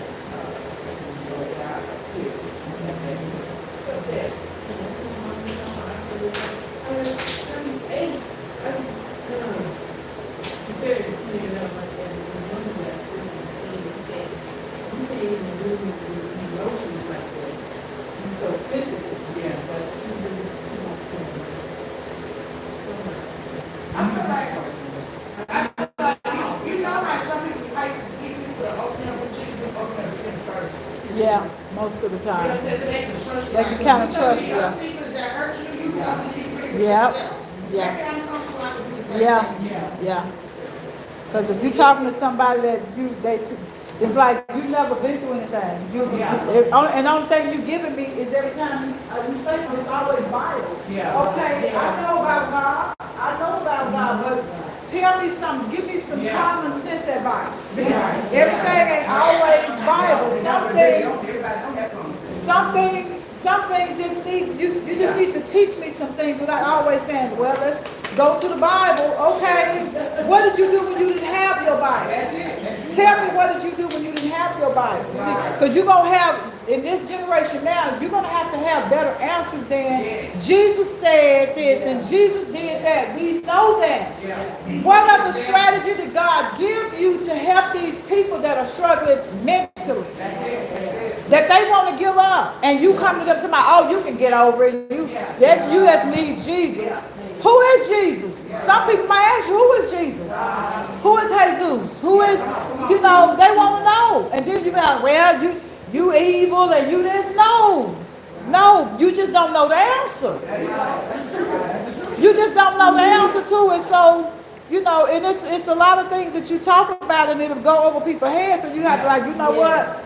I'm going to meet you where you are because you're not ready for my conversation. Because my conversation may just run you off. Because see, the real world is looking for truth. They're not looking for what you heard. They're looking for truth. What is your truth? That's all we're going to do. That's it. That's the whole So thing. he can reveal the God. Right. That's the whole point. That's the whole point. Don't you know that's what the Bible is? The Bible is full of testimonies. Basically. It's full of testimonies. And they should, well, I'm not gonna say that. I would say they should don't know this. I'm sorry, Lord. Everybody don't know. It's full of And you got to testimonies. tell them that. They telling you, when you read that, they telling you they story. They Yes. telling you what happened. So who wrote their story? They had to have either told it or somebody saw it for them to write it. Okay, so you looked at it, Who are you? but you wasn't there. That's right. Who are you though? You wasn't really there when they whipped Jesus. You wasn't really there when they buried him. You weren't even there at that time. You only going by what you heard. That's it. But now that you living a life, you got to talk about your life and what you experienced. That's it. And don't be afraid to share. Don't be afraid to share. The Bible is full of the Bible ain't number testimonies. When the world ends and start over again, what would your Bible look like? Wow. Yeah. Full of testimony. Full of testimonies. By the word of God testimony. I'm happy that you said that. Because when I think about the Bible, I'm like, it's just full of stories on how to deal with different situations. Yes. That's how I look at it. That's exactly what it is. That's the purpose of it. Exactly. Yep. Like she said, in this generation, they're not reading the Bible. They not reading. They're not They reading read the you. Yeah. They exactly. And these kids, they want the truth. They don't want no lie. Yep. They don't want no Bible scripture. Yep. They don't want no story. What have you been through that can help me in what I'm going through? That's what they need. But you know what? But let me tell you something. I'm sure this with you. I have to say that because I can't let it go like this. They do need us. But the most important thing that you should let them know is that they do need Jesus. Oh, yes, most definitely. We're going to see, I'm going to tell you my testimony. But my testimony can't save you. See, that's the difference. Now, Right. understand. Now, we can overcome this thing, but you can't be saved by it. Oh, You understand no. what I'm saying? I understand what y'all saying. But what I am saying is that we still got to bring it back full circle. Oh, yes. The Lord, we want to say this, because the Bible also said there's a generation that grew up and didn't know God. So you say we got to pass this down from generation to generation. Right. That's the whole purpose. That's the whole purpose of reading the Bible. Right. I'm gonna tell you what I'm saying this about Mark, Luke, John, or whatever is because why? You know what? I can't say that I've been through some of the stuff they've been through. They've been stoned. They've been whipped. See, that's where your testimony comes in at. Let you know. In other words, I'm not telling you to model them, but I'm telling you that they went through something. And if they went through and they made it through, you can make it through. Because that encouraged me. Yeah. Because that let me know, listen, if he did it for them, he can do it for me. Yeah. So now I'm the living testimony. Yes. See, you said they may not never going to read the word. But if they see me, And I come. That's the See, key. I come That's it. in my testimony. And I come in who brought me out. See, now you can be delivered. Yes. Because you can bring the truth to somebody. And sometimes people don't want the truth. I don't find so many people don't want the truth. They want to live the life they want to live. Right. Some people don't want to change. But you do have people that do want to change. Yes. Sometimes our generation, it's like, well, they keep talking about the word, and we need the word. You know, America need to come to repentance because they took God out of it. But at the same time, God sent his only begotten son, said that whosoever believes in him shall not perish but have everlasting life. He sent him, he made the way, he paid the way that we may be able to have a choice. So therefore we need him because every tongue is going to confess that he is God, and every tongue is going to sell his own Bible. So we're going to be left without excuses because at the end of the day, in the beginning of the day, Jesus walked the earth. And if he did it and he went through, we are left without excuse. And that's the truth. But see, but they got to have your testimony, as they were saying. You still got to have a testimony. We still got to But see, your testimony is what's going to lead them to God. See, God said, if I be lifted up above the earth, I'll draw all men unto me. Yes. And what thing about him, he said, every knee gonna bow and every tongue will confess that Jesus is Lord. We know that. But my thing is, I go back and say, listen, baby, I've been through that storm. Yes. I've been to a place where I was hurt. I've been to a place that I didn't want to live. Yeah. I've been to a place that I wanted to die. Sometimes I just want to give up on my life. See, somebody's got to hear that. That's See, it. I'm the word. I'm going to bring my word to you later. I'm going to bring this to you first. Because I need to bring healing to your body first. Let me tell you. See, you ain't the only one going through. I've been there. I went through. Sometimes you may have been through more than me. But it doesn't matter about who went through the most. The point is, we always been through. Hurt is Yes, hurt. yes. You can't put no measure on hurt. Hurt is just hurt. Yes. If you got hurt and I got hurt, both got hurt. Well, I got hurt the highest. What you mean? Hurt is just hurt. What? You see what I'm saying? But what I am saying is that we draw from one another. Yes. You see what I mean? See, now, that's what she said. See, when we come back and we draw from one another. Yes. See, that's when we come in what she said and start telling them about you. See, Yeah. that's where the healing comes in. Yeah. First, I need to get your attention. Yeah. See, a lot of times we don't get their attention when we run off. Right. I tell you, John, Matthew, Luke, John, and Peter, and Paul, and now you don't do this, you're saying you're gonna go straight to hell. I know all that. Teach me not how do I not go to hell. Right. And then when I start talking to you and witnessing to you, say this. I know you heard it, because what's wrong with you, you bleed. And you hurt it. And nobody won't listen to you. Sometimes you feel lonely, you're all by yourself. But I want you to know, this, I felt that way too. And in time that you feel lonely, we can come together. God said one to take 1,000, two to put 10 to a fire. So let's come together. Let's work this thing together. Let's talk about it. Now that we talk about it, now let's get the healing form. I say, you want to be healed? Yeah, I want to be healed. Now let me tell you how I got healed. Because I tell people all the time, I didn't do Sunday church. See, I got her attention first. Once I get her attention, now I can pull Now her. you can pull her in. Now That's I can right. pull her in. I can pull the gospel now. Yeah. See, because see, now she's ready to hear. God said, he that has an ear to hear. See, he said, harden not your heart. See, I got to break up that stony ground. Once I break up that stony, because he got a hard heart. Yeah. When you've been out there, the word don't hurt you so bad, you got a hard Yes. heart. But once I start softening and talking to you, sister, we can make it. It's Yeah. going to be all right. Don't Yeah. worry. Hey, this Yeah. too going Yeah. to Yeah. Oh, we ain't going to be like this always. Oh, we're coming out together. I'm pulling you out. If I come out, you got to come out. Yes. We're coming out together. I'm not Yes. leaving you by yourself. See, now I'm Yes. gaining you. Because what? I'm pulling you out of there. There you go. Pull me back. See, we're pulling each other out. We're going to pull one another out of this. Yeah. See, now they give you hope because guess what? Nobody in your life ever told you they're going to stand with you. They're going to help pull you out. There you go. That's how we understand the difference. And see, I will give y'all this example of how I handled things before I got saved. I was the type that liked to keep things on the inside. And see, by you keeping things on the inside, it's hurting you. Yep. It's killing you. Yep. When you get, when God sends you somebody to talk to you, just like Apostle was just saying, release it. Let it go. Yep. Because release will help you. It will take the pressure off and give you hope. See, I didn't have no hope at that time. And the only way that I could handle my situation is that I kept it on the inside and I dealt with it by myself. But we just telling you that you don't have to deal with this stuff by right. When God sends you somebody to help you, accept the help, baby. They're not there to hurt you. They're there to help you and let you know that you got hope. That's right. See, I didn't know that at the time because when I was growing up, I wasn't taught that. Only when I got old enough and when God woman of God to let me know that there was hope, and I was old enough to understand that you ain't in this by yourself. There is hope. Yes. And I begin to handle those things different. Now I can tell how I can tell when I'm hurt. I can tell Apostle Lynn I'm hurt in this area. I need your help. I don't have to no longer hold it in and deal with it on my own. Because not only is it harming you, it's killing you.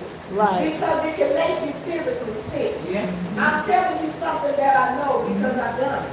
Yeah. Come on. But when you have the right person that can pour into you and say, baby, you can make it, that makes a big difference. It makes a huge difference. It's a huge difference. Yes. That lets you know that, okay, not only did they bring her out, that I can come out too. There you go. And now I know a way that I can handle it. I ain't got, oh my God, I'm not by myself no more. Yes. I got somebody that's on my side that can say, baby, I got you.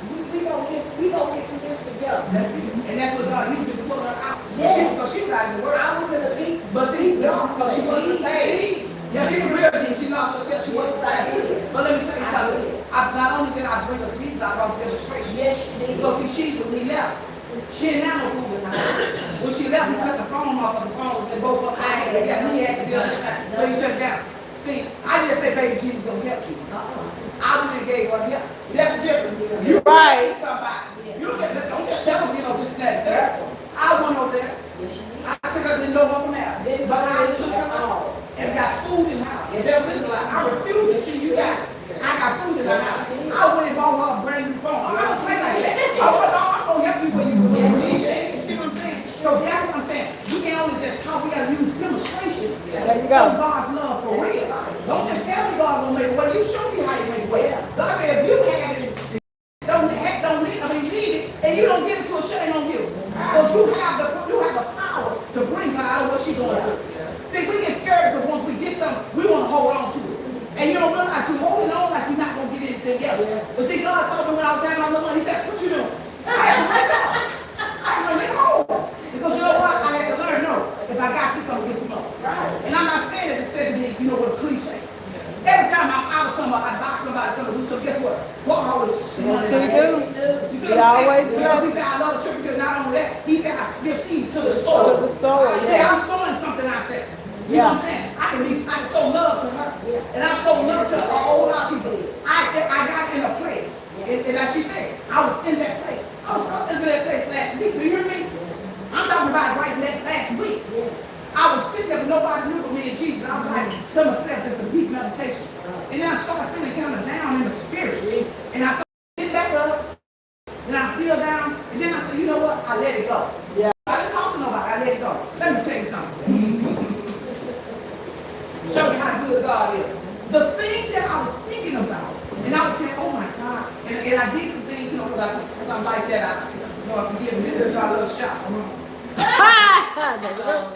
Confession is good for the soul. That's all right. I'm on the line. I'm on the line last night. I'm shopping for kids. I go. I shop. And I got myself, I said, this is what I want. This is what I want to have. And I got that. We should come next week. And when I got up, and I was thinking of things I was thinking about, kind of trouble, I said, okay, Lord, I'm not going to worry about that. Whatever. I got up. And my answer was in my husband. He said, what do you need?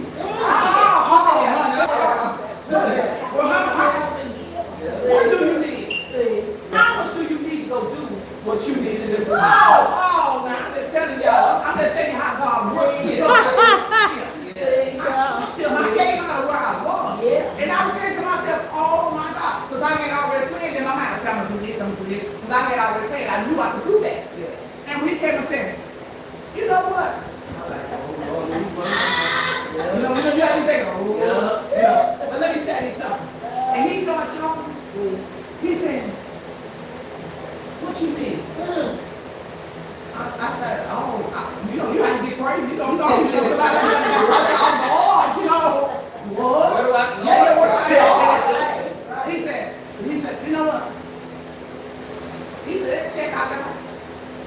I'm gonna go cash in Monday, and I'm gonna give it all to you. Go buy what you did. Jesus. I said, what? Hey, man, that's a lot. Hey, that's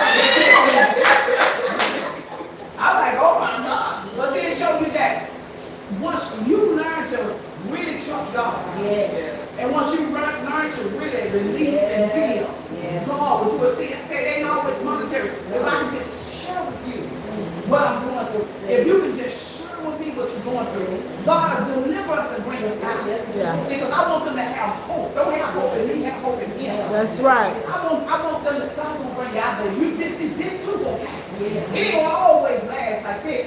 See, it ain't gonna always be like this. Oh no. And I had to learn that. Oh my God. And I was looking at it like, when he said that, because I'm a shopper. You know I'm a shopper. When he said that, Pastor Taylor, I started shopping in my head. What I'm gonna get clean with it? Oh, Jesus. She said she started shopping in her I started head. shopping in my head. I said, look at God. I said, won't he do it? Yes, he will. He'll do it if we let him. Yes, he will. He does that because you know what? Because he know I don't mind pouring. He know I don't mind giving in my love. Whatever it is, it's financial, love, fear, whatever it is. He know I don't mind doing that. And when I'm doing that, I'm not fake. I'm real. Because God don't fool with fake. I'm real about mine. And when I give it to you, I don't even look back. That's right. Some people look back. That's right. You remember when I gave you $200? Why you had to pray, right? I don't look back. Because that's in the past. Right. I keep moving forward. So it's important that we keep moving forward. Don't look back. Don't look back will hold you back. But if you go forward, baby, you move ahead. I'm looking for y'all look over here. I'm going shopping. That's all I can tell y'all. Pastor, I'm going shopping. I don't blame you. He said, what the make you need? Look at here. I'm going shopping, y'all. I'm going to go shopping. And that's the most important thing that I got out of meeting her was the love that Right. she showed. Right. See, that's what I was missing because my mom been gone for so long. That's what I was missing. I was missing the love of a mother. And God knew. God knew. He said, I know what you in need of. See, I was searching for stuff in all the wrong places. And all along, all I needed was love from him. There you and go. from my mother. Yes. Come on. Yes. And when Yes. God sent you that person, baby, you gotta hold on to it. Yep. Because they want you to prosper. And they want what's best for you. At first I was Apostle said I was a big old crybaby. Every time she told me something, I was a big old crybaby. I cried. Every time she says, oh, but I understand it now. What she was doing at the time, she was building me. She was building me to let me know that I can do it. Right. You can make it. Right. You don't need nobody to validate you. All you That's need is it. the word of God and to stand on what God has told you. That's all you need. So why do you think, not to cut you off, why do you think you needed validation? What was the root to that? See, let me say this. These meetings that we have, we can't do nothing without God. Absolutely nothing. I tell people all the time, every ministry that is under the tribe of Judah umbrella is rooted in God. And we have to do it God's way. Which meaning we got to get to the root of the problem. We got to stop religion of things, trying to shout over things when we still got some issues that we dealing with that's causing people that could keep people from really getting to God. Because they looking at you. They're looking at how you look down on people. They're looking at how you always throwing folks under the bus. Why would I want your God? Because that's all you do. You don't talk about nothing about you. Only thing I'm hearing is, yeah, God is good. We know God is good. You still standing. We know God is a healer because you're still here. God said, if I be lifted up, how was he? What was it? What did he mean by that? Did you really look up the meaning See, a lot of times people read the Bible just to preach. Yeah. Okay? They read the word just to have a sermon. Yeah. But are you reading and dissecting the word and finding out what is God really saying to me? Glory. Okay? We got to get to the problem of in people's lives. Everybody's ministry is different. That's right. I'm going to be the way Rhonda, the way God wants Rhonda to be. You should do the same thing. What is the root cause of the reason why you felt you needed to be validated? That's it. What's the root? I was missing You was missing what? the love of the love. You was missing the love. Okay. So that was the root. Because see, the only way, somebody's going to come to you with that same problem. And you're going to have to say, I had a root problem, and that root problem was this. Yes.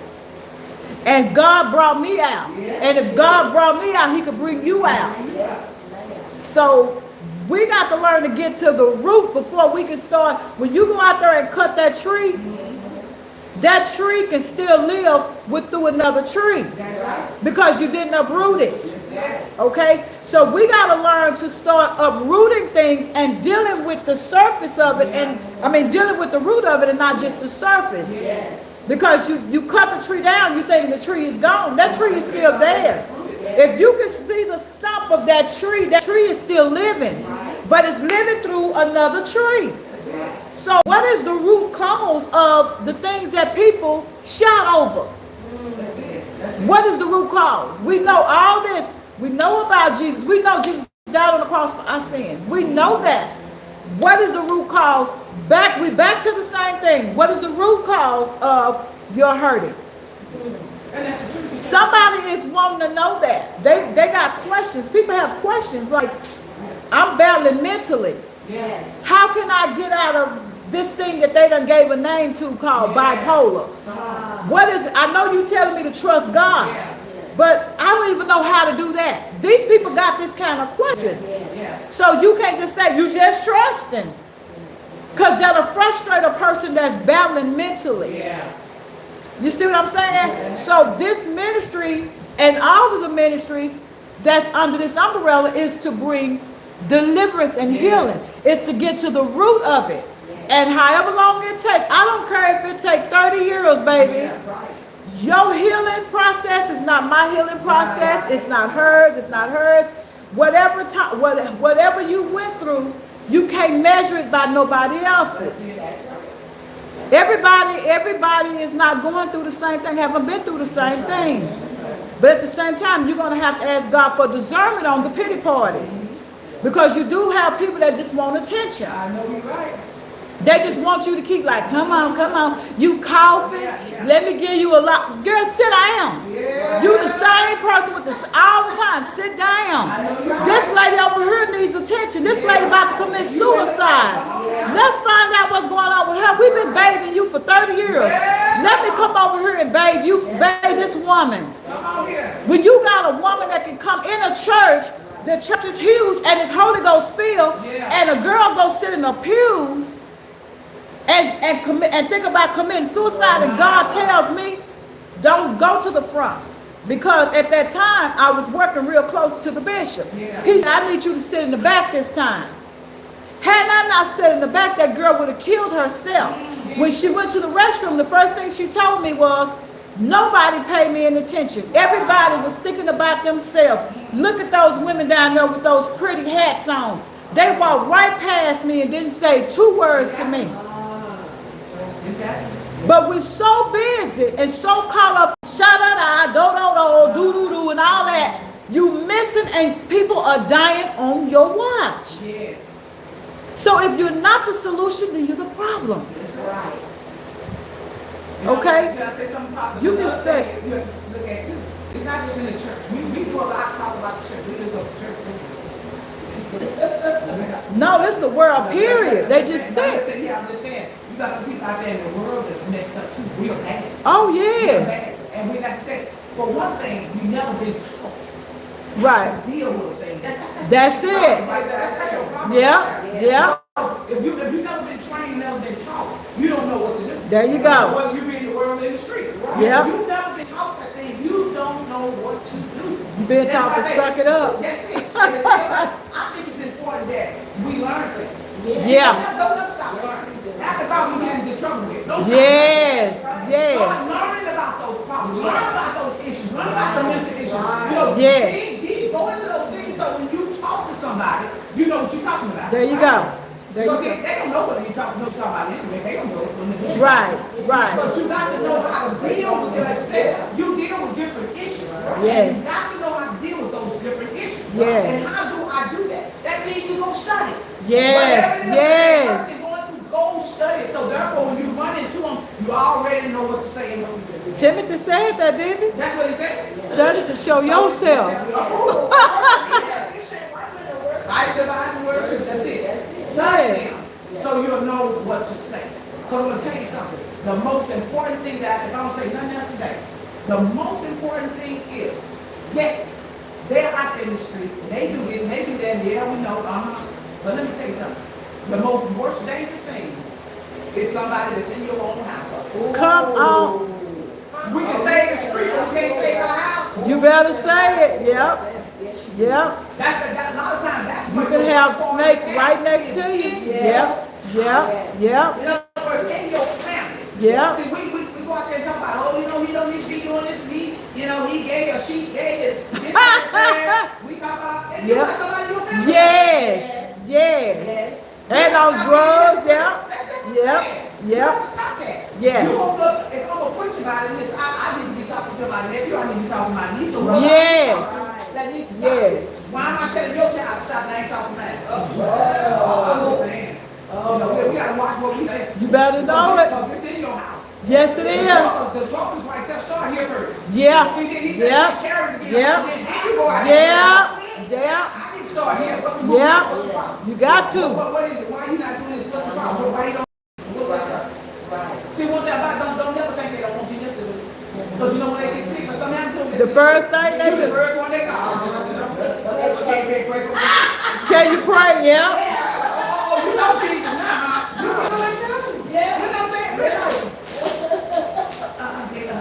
I don't feel good. Can you pray? Can you? How you know Jesus now? You ain't know about it. I don't know. But you We know, got 8 minutes, I don't ladies. pray anywhere. Okay, we going down. Okay, we going down, ladies. Like, well, we thank y'all. Thank you for coming out. Oh no, we're not. I said y'all got about 8 minutes. So if y'all want to, each person, if you want to go in your box and find another question, Okay. or if you want, we just want to keep it moving. We got Okay. about 8 to 10 minutes. Okay. Let's add something here. I got It says, why are people so dishonest about who they are? Woo woo. Okay.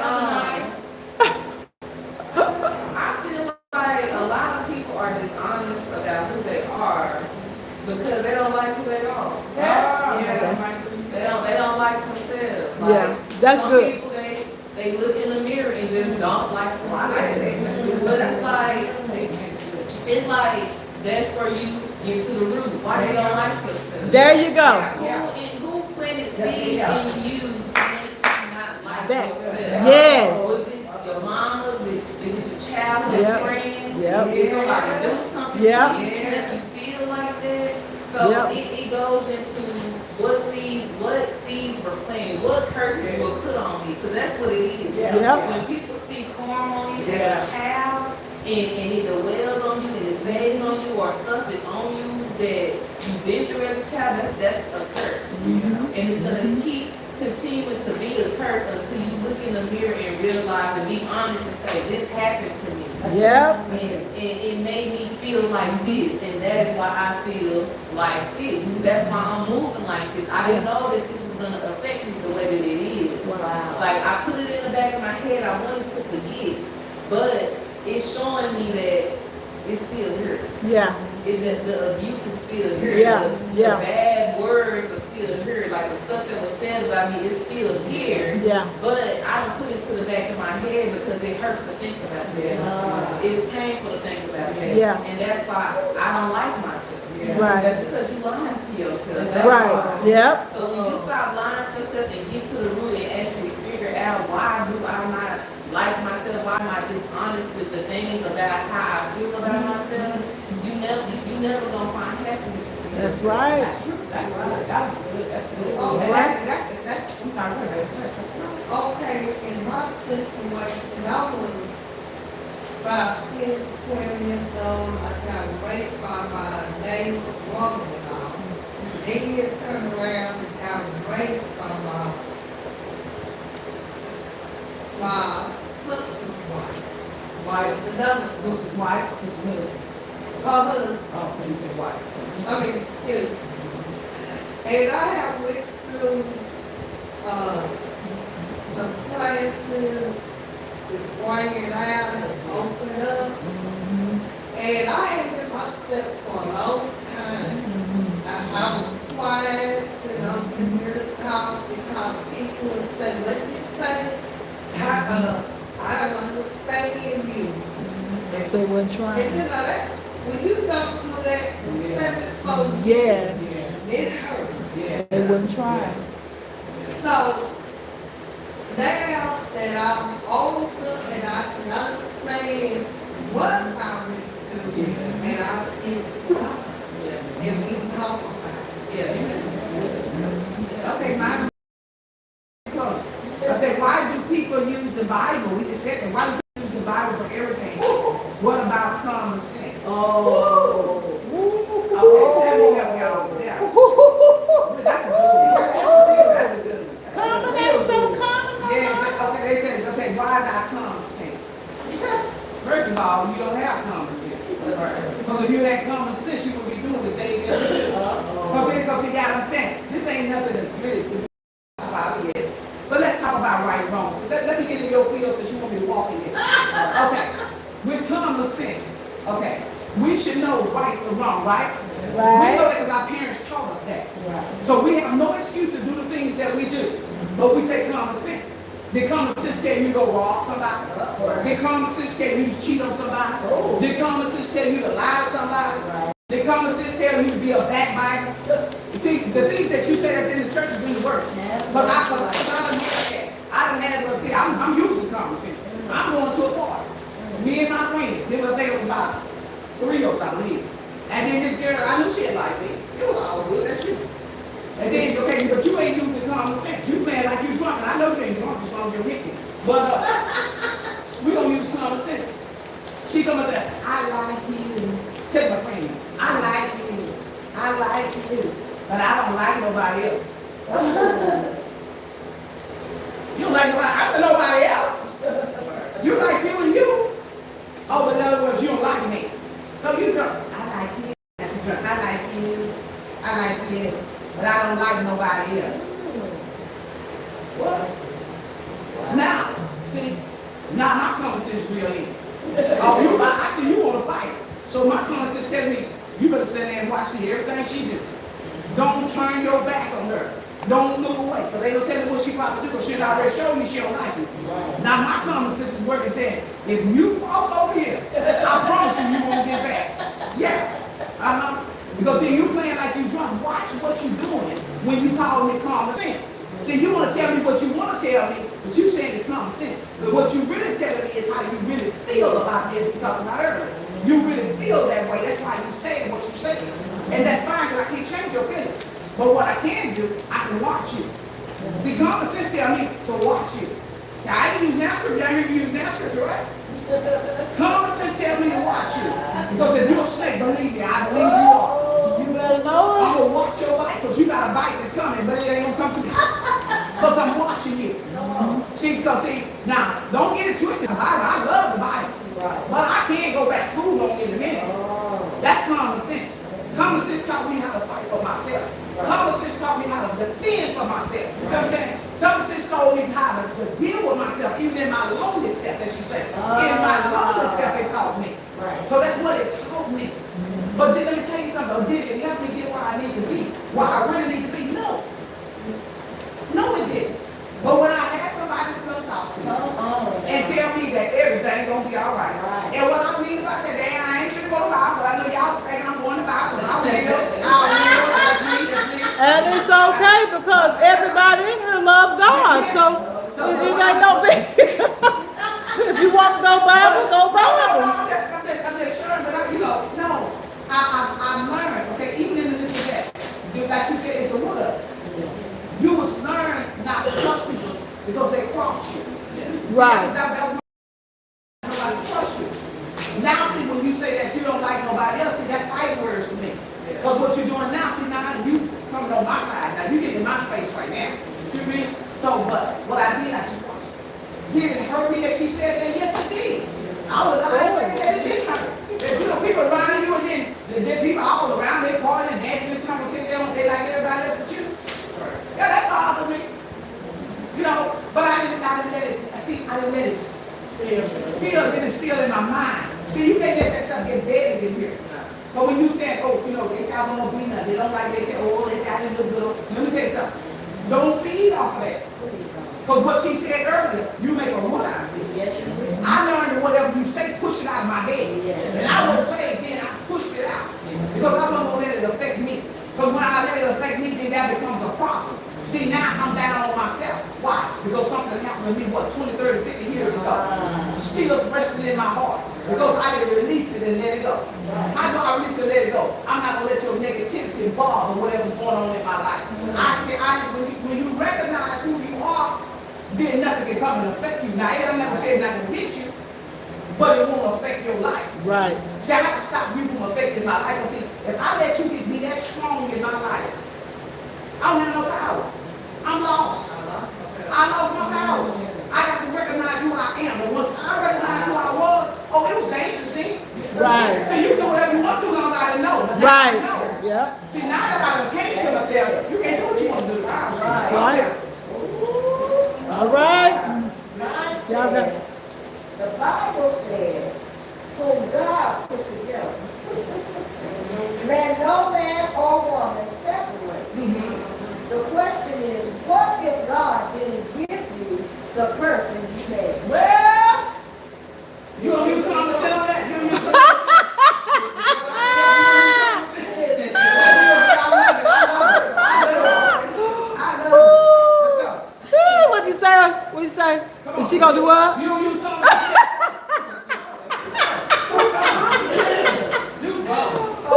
There you go. Okay, that's my The girl. Bible says that a man that findeth a wife findeth a good thing and obtain favor with the Lord. Okay. Now everything that God made is good. Now God is not going to allow, if it's His will, that these two people be joined together. Then He's saying no, He's not going to let nobody or nothing separate them. But if God did not give that person to you to marry, then it's not going to work. Okay, but is that the common sense? Okay, I just want to know. What's the common sense? When did I get married? Now, we're going to give a common sense. She didn't married. And then the spirit, let me give a common sense. Come on, give the common Okay, sense. now, common sense is that we get lonely a lot of times. Yes. And we want to go get something. You know that thing ain't no good. But you want to marry me anyway. That's common sense. That's the common sense. You was not crazy. You know that thing was sorry. You know that thing wouldn't work. But all thing, Yes, you yeah, said yeah, you just happy to get mad. You do what you want. There you go. That's the common sense. That's where your common sense, right? Because you can't like, well, he changed on me. You a lie. God You showing you all these red flags, and you ignore them. Red flags are going off like bells, and you ignore them. You know this man was no good when you first met him, and you still married him anyway. Then that's then won't be to you. That's your fault. Yeah. You just didn't want to be alone no more. Don't blame no God. Don't blame it on God, blame it on yourself. Because He was giving you the sign and saying, hey, that ain't him. That ain't who I want you to be with. That ain't who you supposed to be with. But you ignore the signs, and then when you get married, he beat you all upside the head. He mistreating you. He cussing you out. Then you, no, you should have been looking at the signs before y'all got married. Common sense will say you knew this dude before y'all got married. You knew what he was about. So guess what? You need to use your head and say, well, okay, these are the signs that I'm being shown. So I better not go no further with this. If I had got married when I was supposed to get married, I'd have been in a whole lot of trouble. What did I do? I used what God was telling me through the woman of God, and I also used common sense. Oh, that's the common. Okay. Come on, common sense. You do the common sense. Because you know why? He started changing in a person. Yes, he did. And that's what happens, they change right there. When they think they got you, then that's when they start. Start looking at signs. So see, you was good At first. at first. And Then then all of a sudden, on things the changed. line, you changed. What is the changing about? He was always there. You was always there, but you was covered up. Yeah, there you go. For the past, The mask. hey, You did that, hey. you did me. And then when you got me, then you started uncovering the real you. Yeah. So now, Yeah. This is really good, y'all. Yes. Okay, now, did y'all get your questions? Now, I want each person to tell me your honest opinion about these meetings. What do you think about having these type of meetings for the women? The men have the same thing, okay? Then we have a time where we come together, Yes. okay? The men information program. Huh? I need the men information program. Okay, I'll make sure you get it. I Yeah, put him to work. yeah. Man be working in there. They be working over there. Yes, they sure was. They out. As a matter of fact, they may be back now, but yeah. Yeah, I can say that. Yeah. I like this meeting because it is refreshing, it was renewing, it's eye-opening, and it also makes you feel like you're not the only one going through what you're going through, you know? You different, but you ain't too different from other people in other That's right. situations, you know? It's one of you, yeah, but, you know, there's other people out here, and, you know, there's help out here, and it's a way out. And I like the unity. I like the connection, I like the bond with the ladies. Yes. And I just love us being truthful. Yeah. You know, being truthful, and you know, people can know when you tell them a lie, being truthful. Right, yeah. You can feel it. Yeah. You can feel it in the spirit. Yeah. You know what I mean? And I love it. I would like it every month or every 2 months. You got it. You got it. We'll definitely meet up every month. What y'all think, ladies? Once a month? Yeah, that's good. That's good. Okay.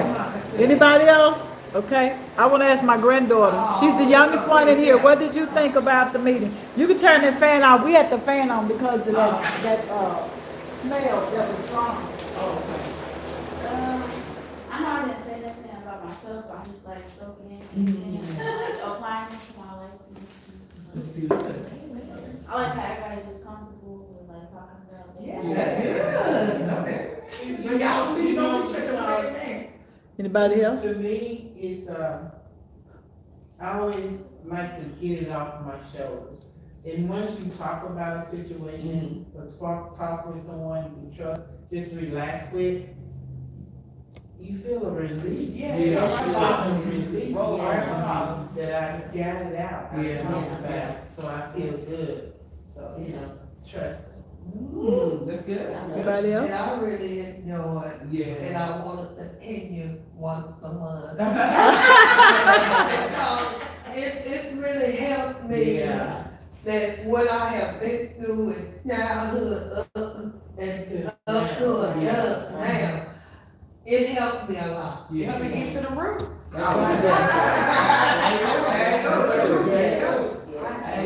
I enjoyed it because I knew that everybody, like people in the world, you have to approach them in different ways, but I really learned that when I got here, like everybody is different, you know, I'm more like, you know, and everybody's more like, and then, you know, I understand people when they tend to, now I see like, just gotta meet them where they at, so I really enjoyed it, and like, I like it from the natural side and the spiritual side. Yeah. What I enjoy about this meeting and what I enjoy about the group is that you get different perspectives. You know, and then it's like you said, like you don't have no reason to be fake. That's right. You don't have no reason to have your mask on. Yeah, Like, this that's is what- right. You in a space where you don't have to wear a mask, That's and right. it's okay to be ugly. You know, it's okay to show the ugly side of Yes.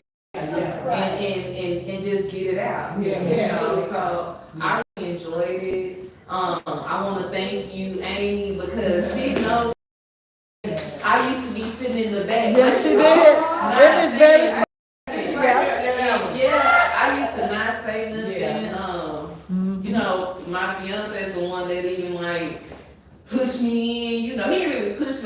like love, I really think that you should like. Yeah, try he's in the to- men. Try to open up or try to, and it's like ever since I met Amy, and you know, it's been times where I would have hardship and I would call her and I just be crying and we'd be on the phone hours as well. But it's like she let me release, That's good. and that's what this is about. Yes. You know, this is a space where you can release. Yes. You can cry, you can get mad Yes. at somebody. And it's like when you get a different perspective, like you might not even know that it was a root problem. Yes. You know what I'm saying? And when you leave and you go home and you think about it, you like, dang, that really is something that is a root problem. Yes. And that's what this group is about. You actually realize things that you didn't realize before about yourself. Yeah. So I love it, I enjoy it. I'm down for once a month. Yeah. And yeah. All right. I enjoy it. I thank you for being, first of all, let me thank you for being obedient to God. That's number one. Because we gotta be obedient to the call that He's given us. And you will know when it's your call. Because it's like, you see what's around? Yeah. You know, like, you see, we came in the light, now it's kinda almost dark, we're still here. Yes. Because so I thank, first of all, I want to thank God for you for being obedient to God for the meeting. I thank God for being in the meeting. Yeah. Because we used to have a meeting, but ours was called Let's Have Some Tea. Yeah. You see, we haven't had put ours back up yet. Yeah. We used to do the same thing like y'all doing right now. We have speakers come in, but I was just a little different. As we come in, we talk. They gave us, you know, they gave us the spiritual part and the natural part. Yeah. Yeah. Yes, oh, that's everything. I just say, I was the president, yes. Yeah. But I'm just saying, we had that, but I thank God that I see that it's surfing again, because oftentimes you cannot get this in the church, because when you go to church, that is not what it's designed for. Right. So that's what we remember. That's not what it's designed That's not, for. yeah. Because when you at church, you got to just spread, there's a table spread. You got to give everybody some food. Yep. You see what I'm saying? And we don't have enough time to give everybody the food they need. So when we speak, we have to lay everything on the table. Yep. And whatever That's we it. get, you got to go and pick it up. That's it. You see what I'm saying? Yep. But when you get in a meeting like this, yes, see, you say, okay. But when you get in a meeting like this, see, now you can release. Yeah. You know, I can let my hair down. Yeah. Because see, I ain't worried about you judging me, because you ain't got to Yes. judge me about. So I like that. So I like what you're doing. This is phenomenal. I thank God for it, because it's well needed. Yes. Because people are still bleeding and walking. Yes. So I thank God for the release for today. I thank God for the women of God that came out just to hear a word. Yes. Because we needed that. Like I told y'all, honey, I was down last night. Yeah. But look at me now. Yeah. I'm up there. I'm up. And so I thank y'all for the sisters, every one of y'all in here. I thank you for the connection. Yeah. This is what I look for, as a connection. Yeah. Yeah. I'm enjoying everything. No, she You gotta be the right thing to fit me. Yes. And that's what I pray for. I thank God for the woman of God. Me and her sisters for real. Yes. See what I'm saying? Yes. I thank God for that, because I have many people pulling and calling me, come over here, go do this, do that, do. No. I'm not desperate, baby. Right. Come on. I'm not desperate to preach. There I you don't go. be no pulpit preach. I preach out there in the street, whatever, you know, on the park, in church what we have on Sundays. I'm not desperate. I'm not trying to run from place to preach. That ain't me, baby. I've been there and done that. Y'all forgot. I've been there and done that when I was young. So what you're doing now is something I already done. What I want to do now, I want to do something different. Right. See, I like Right. difference. Give me something different. Give me a change. I don't want to Right. keep going around in the circle. Yes. The same circle. Yeah. But I thank God for the woman of God that she set a platform yes. that every woman can be released. Yes. And every woman can be free. Yes. Hey, wait a minute. Let me give y'all y'all last clip.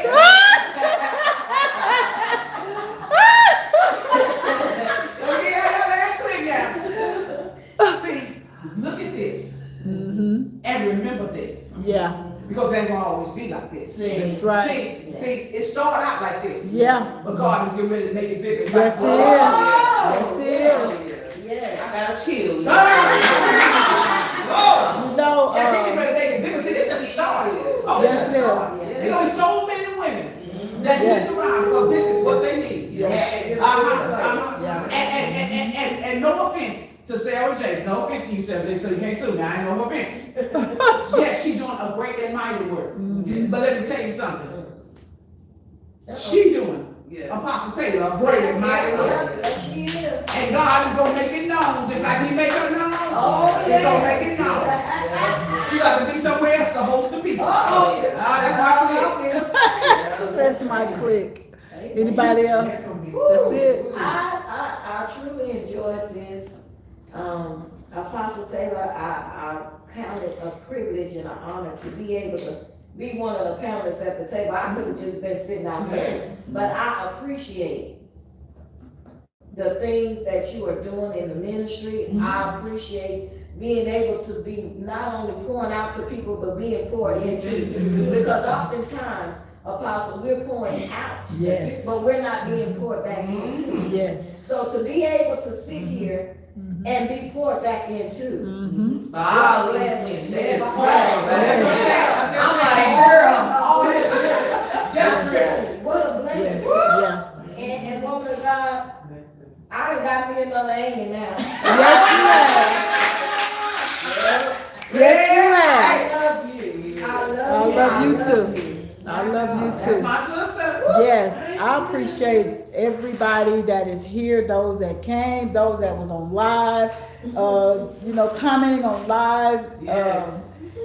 You can only identify a place where you've been, and when I'm preaching out of the tribe of Judah been established since 2007. So when I'm preaching to the tribe of Judah, like she said, that's to everybody. Yeah. Okay, but God, I never knew where God was taking me when he said a restoration center. Yeah. And I was writing every vision down, and I'm like, God, this is such a huge vision. Where are the people? Yeah. And that was my stress in the beginning. Okay, and now we had plenty of people to come. If you look at the Men with a Purpose, they started out very huge, and I think now they may be down to like 30 something men, which is still good because you can't get a lot of men together like that.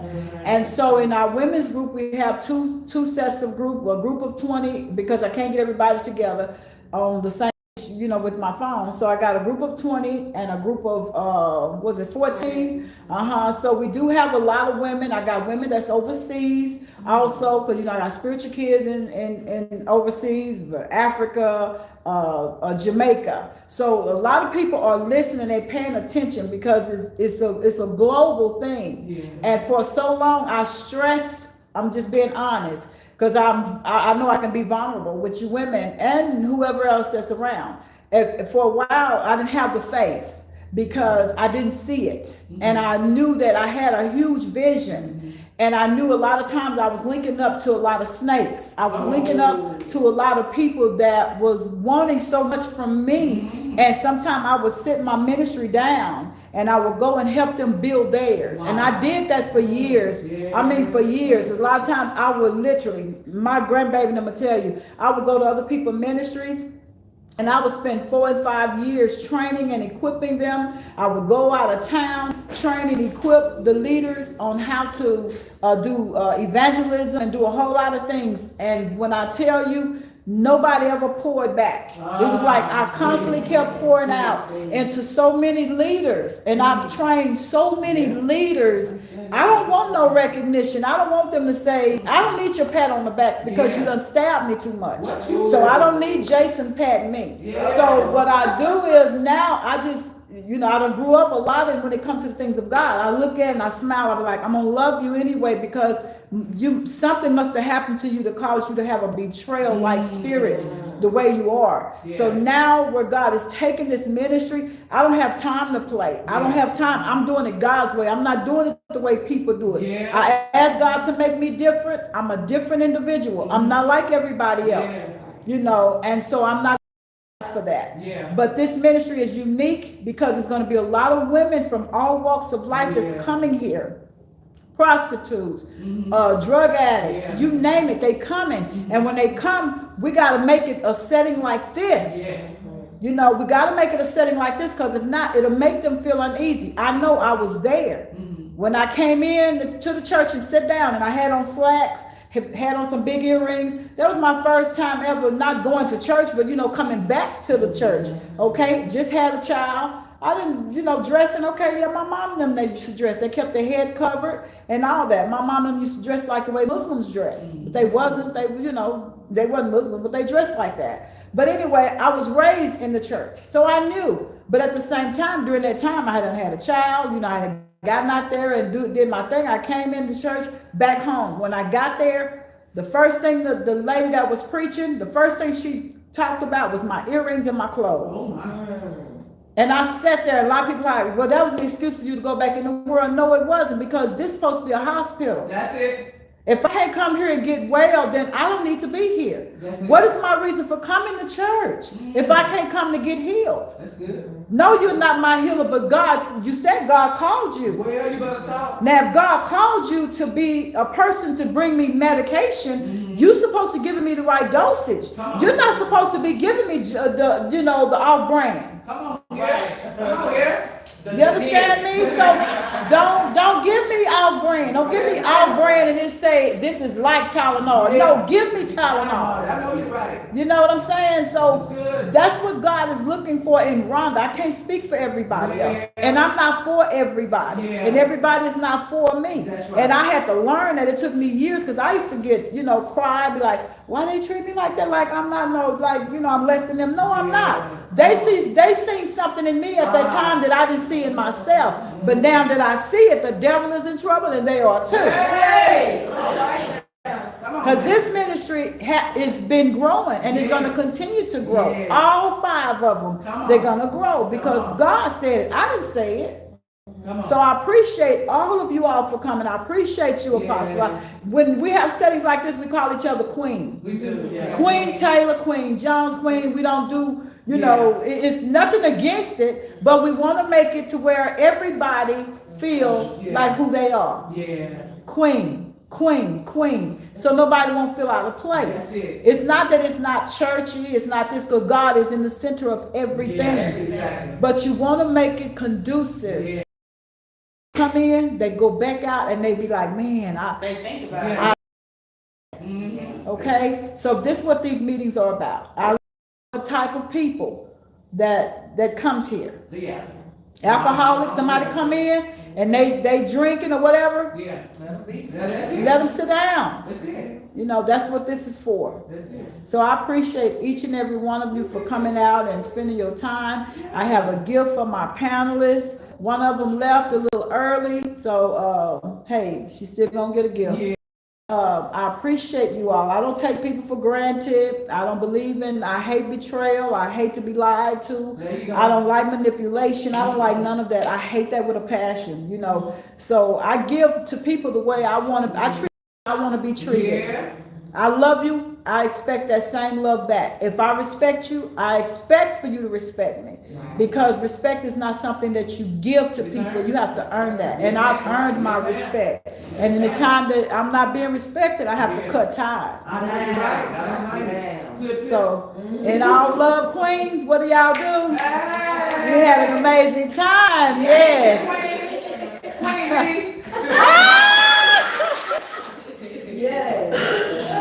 Yes, I love you all. And thank you all for tuning in live on YouTube and on TikTok. Thank you. And we love you. Come back again.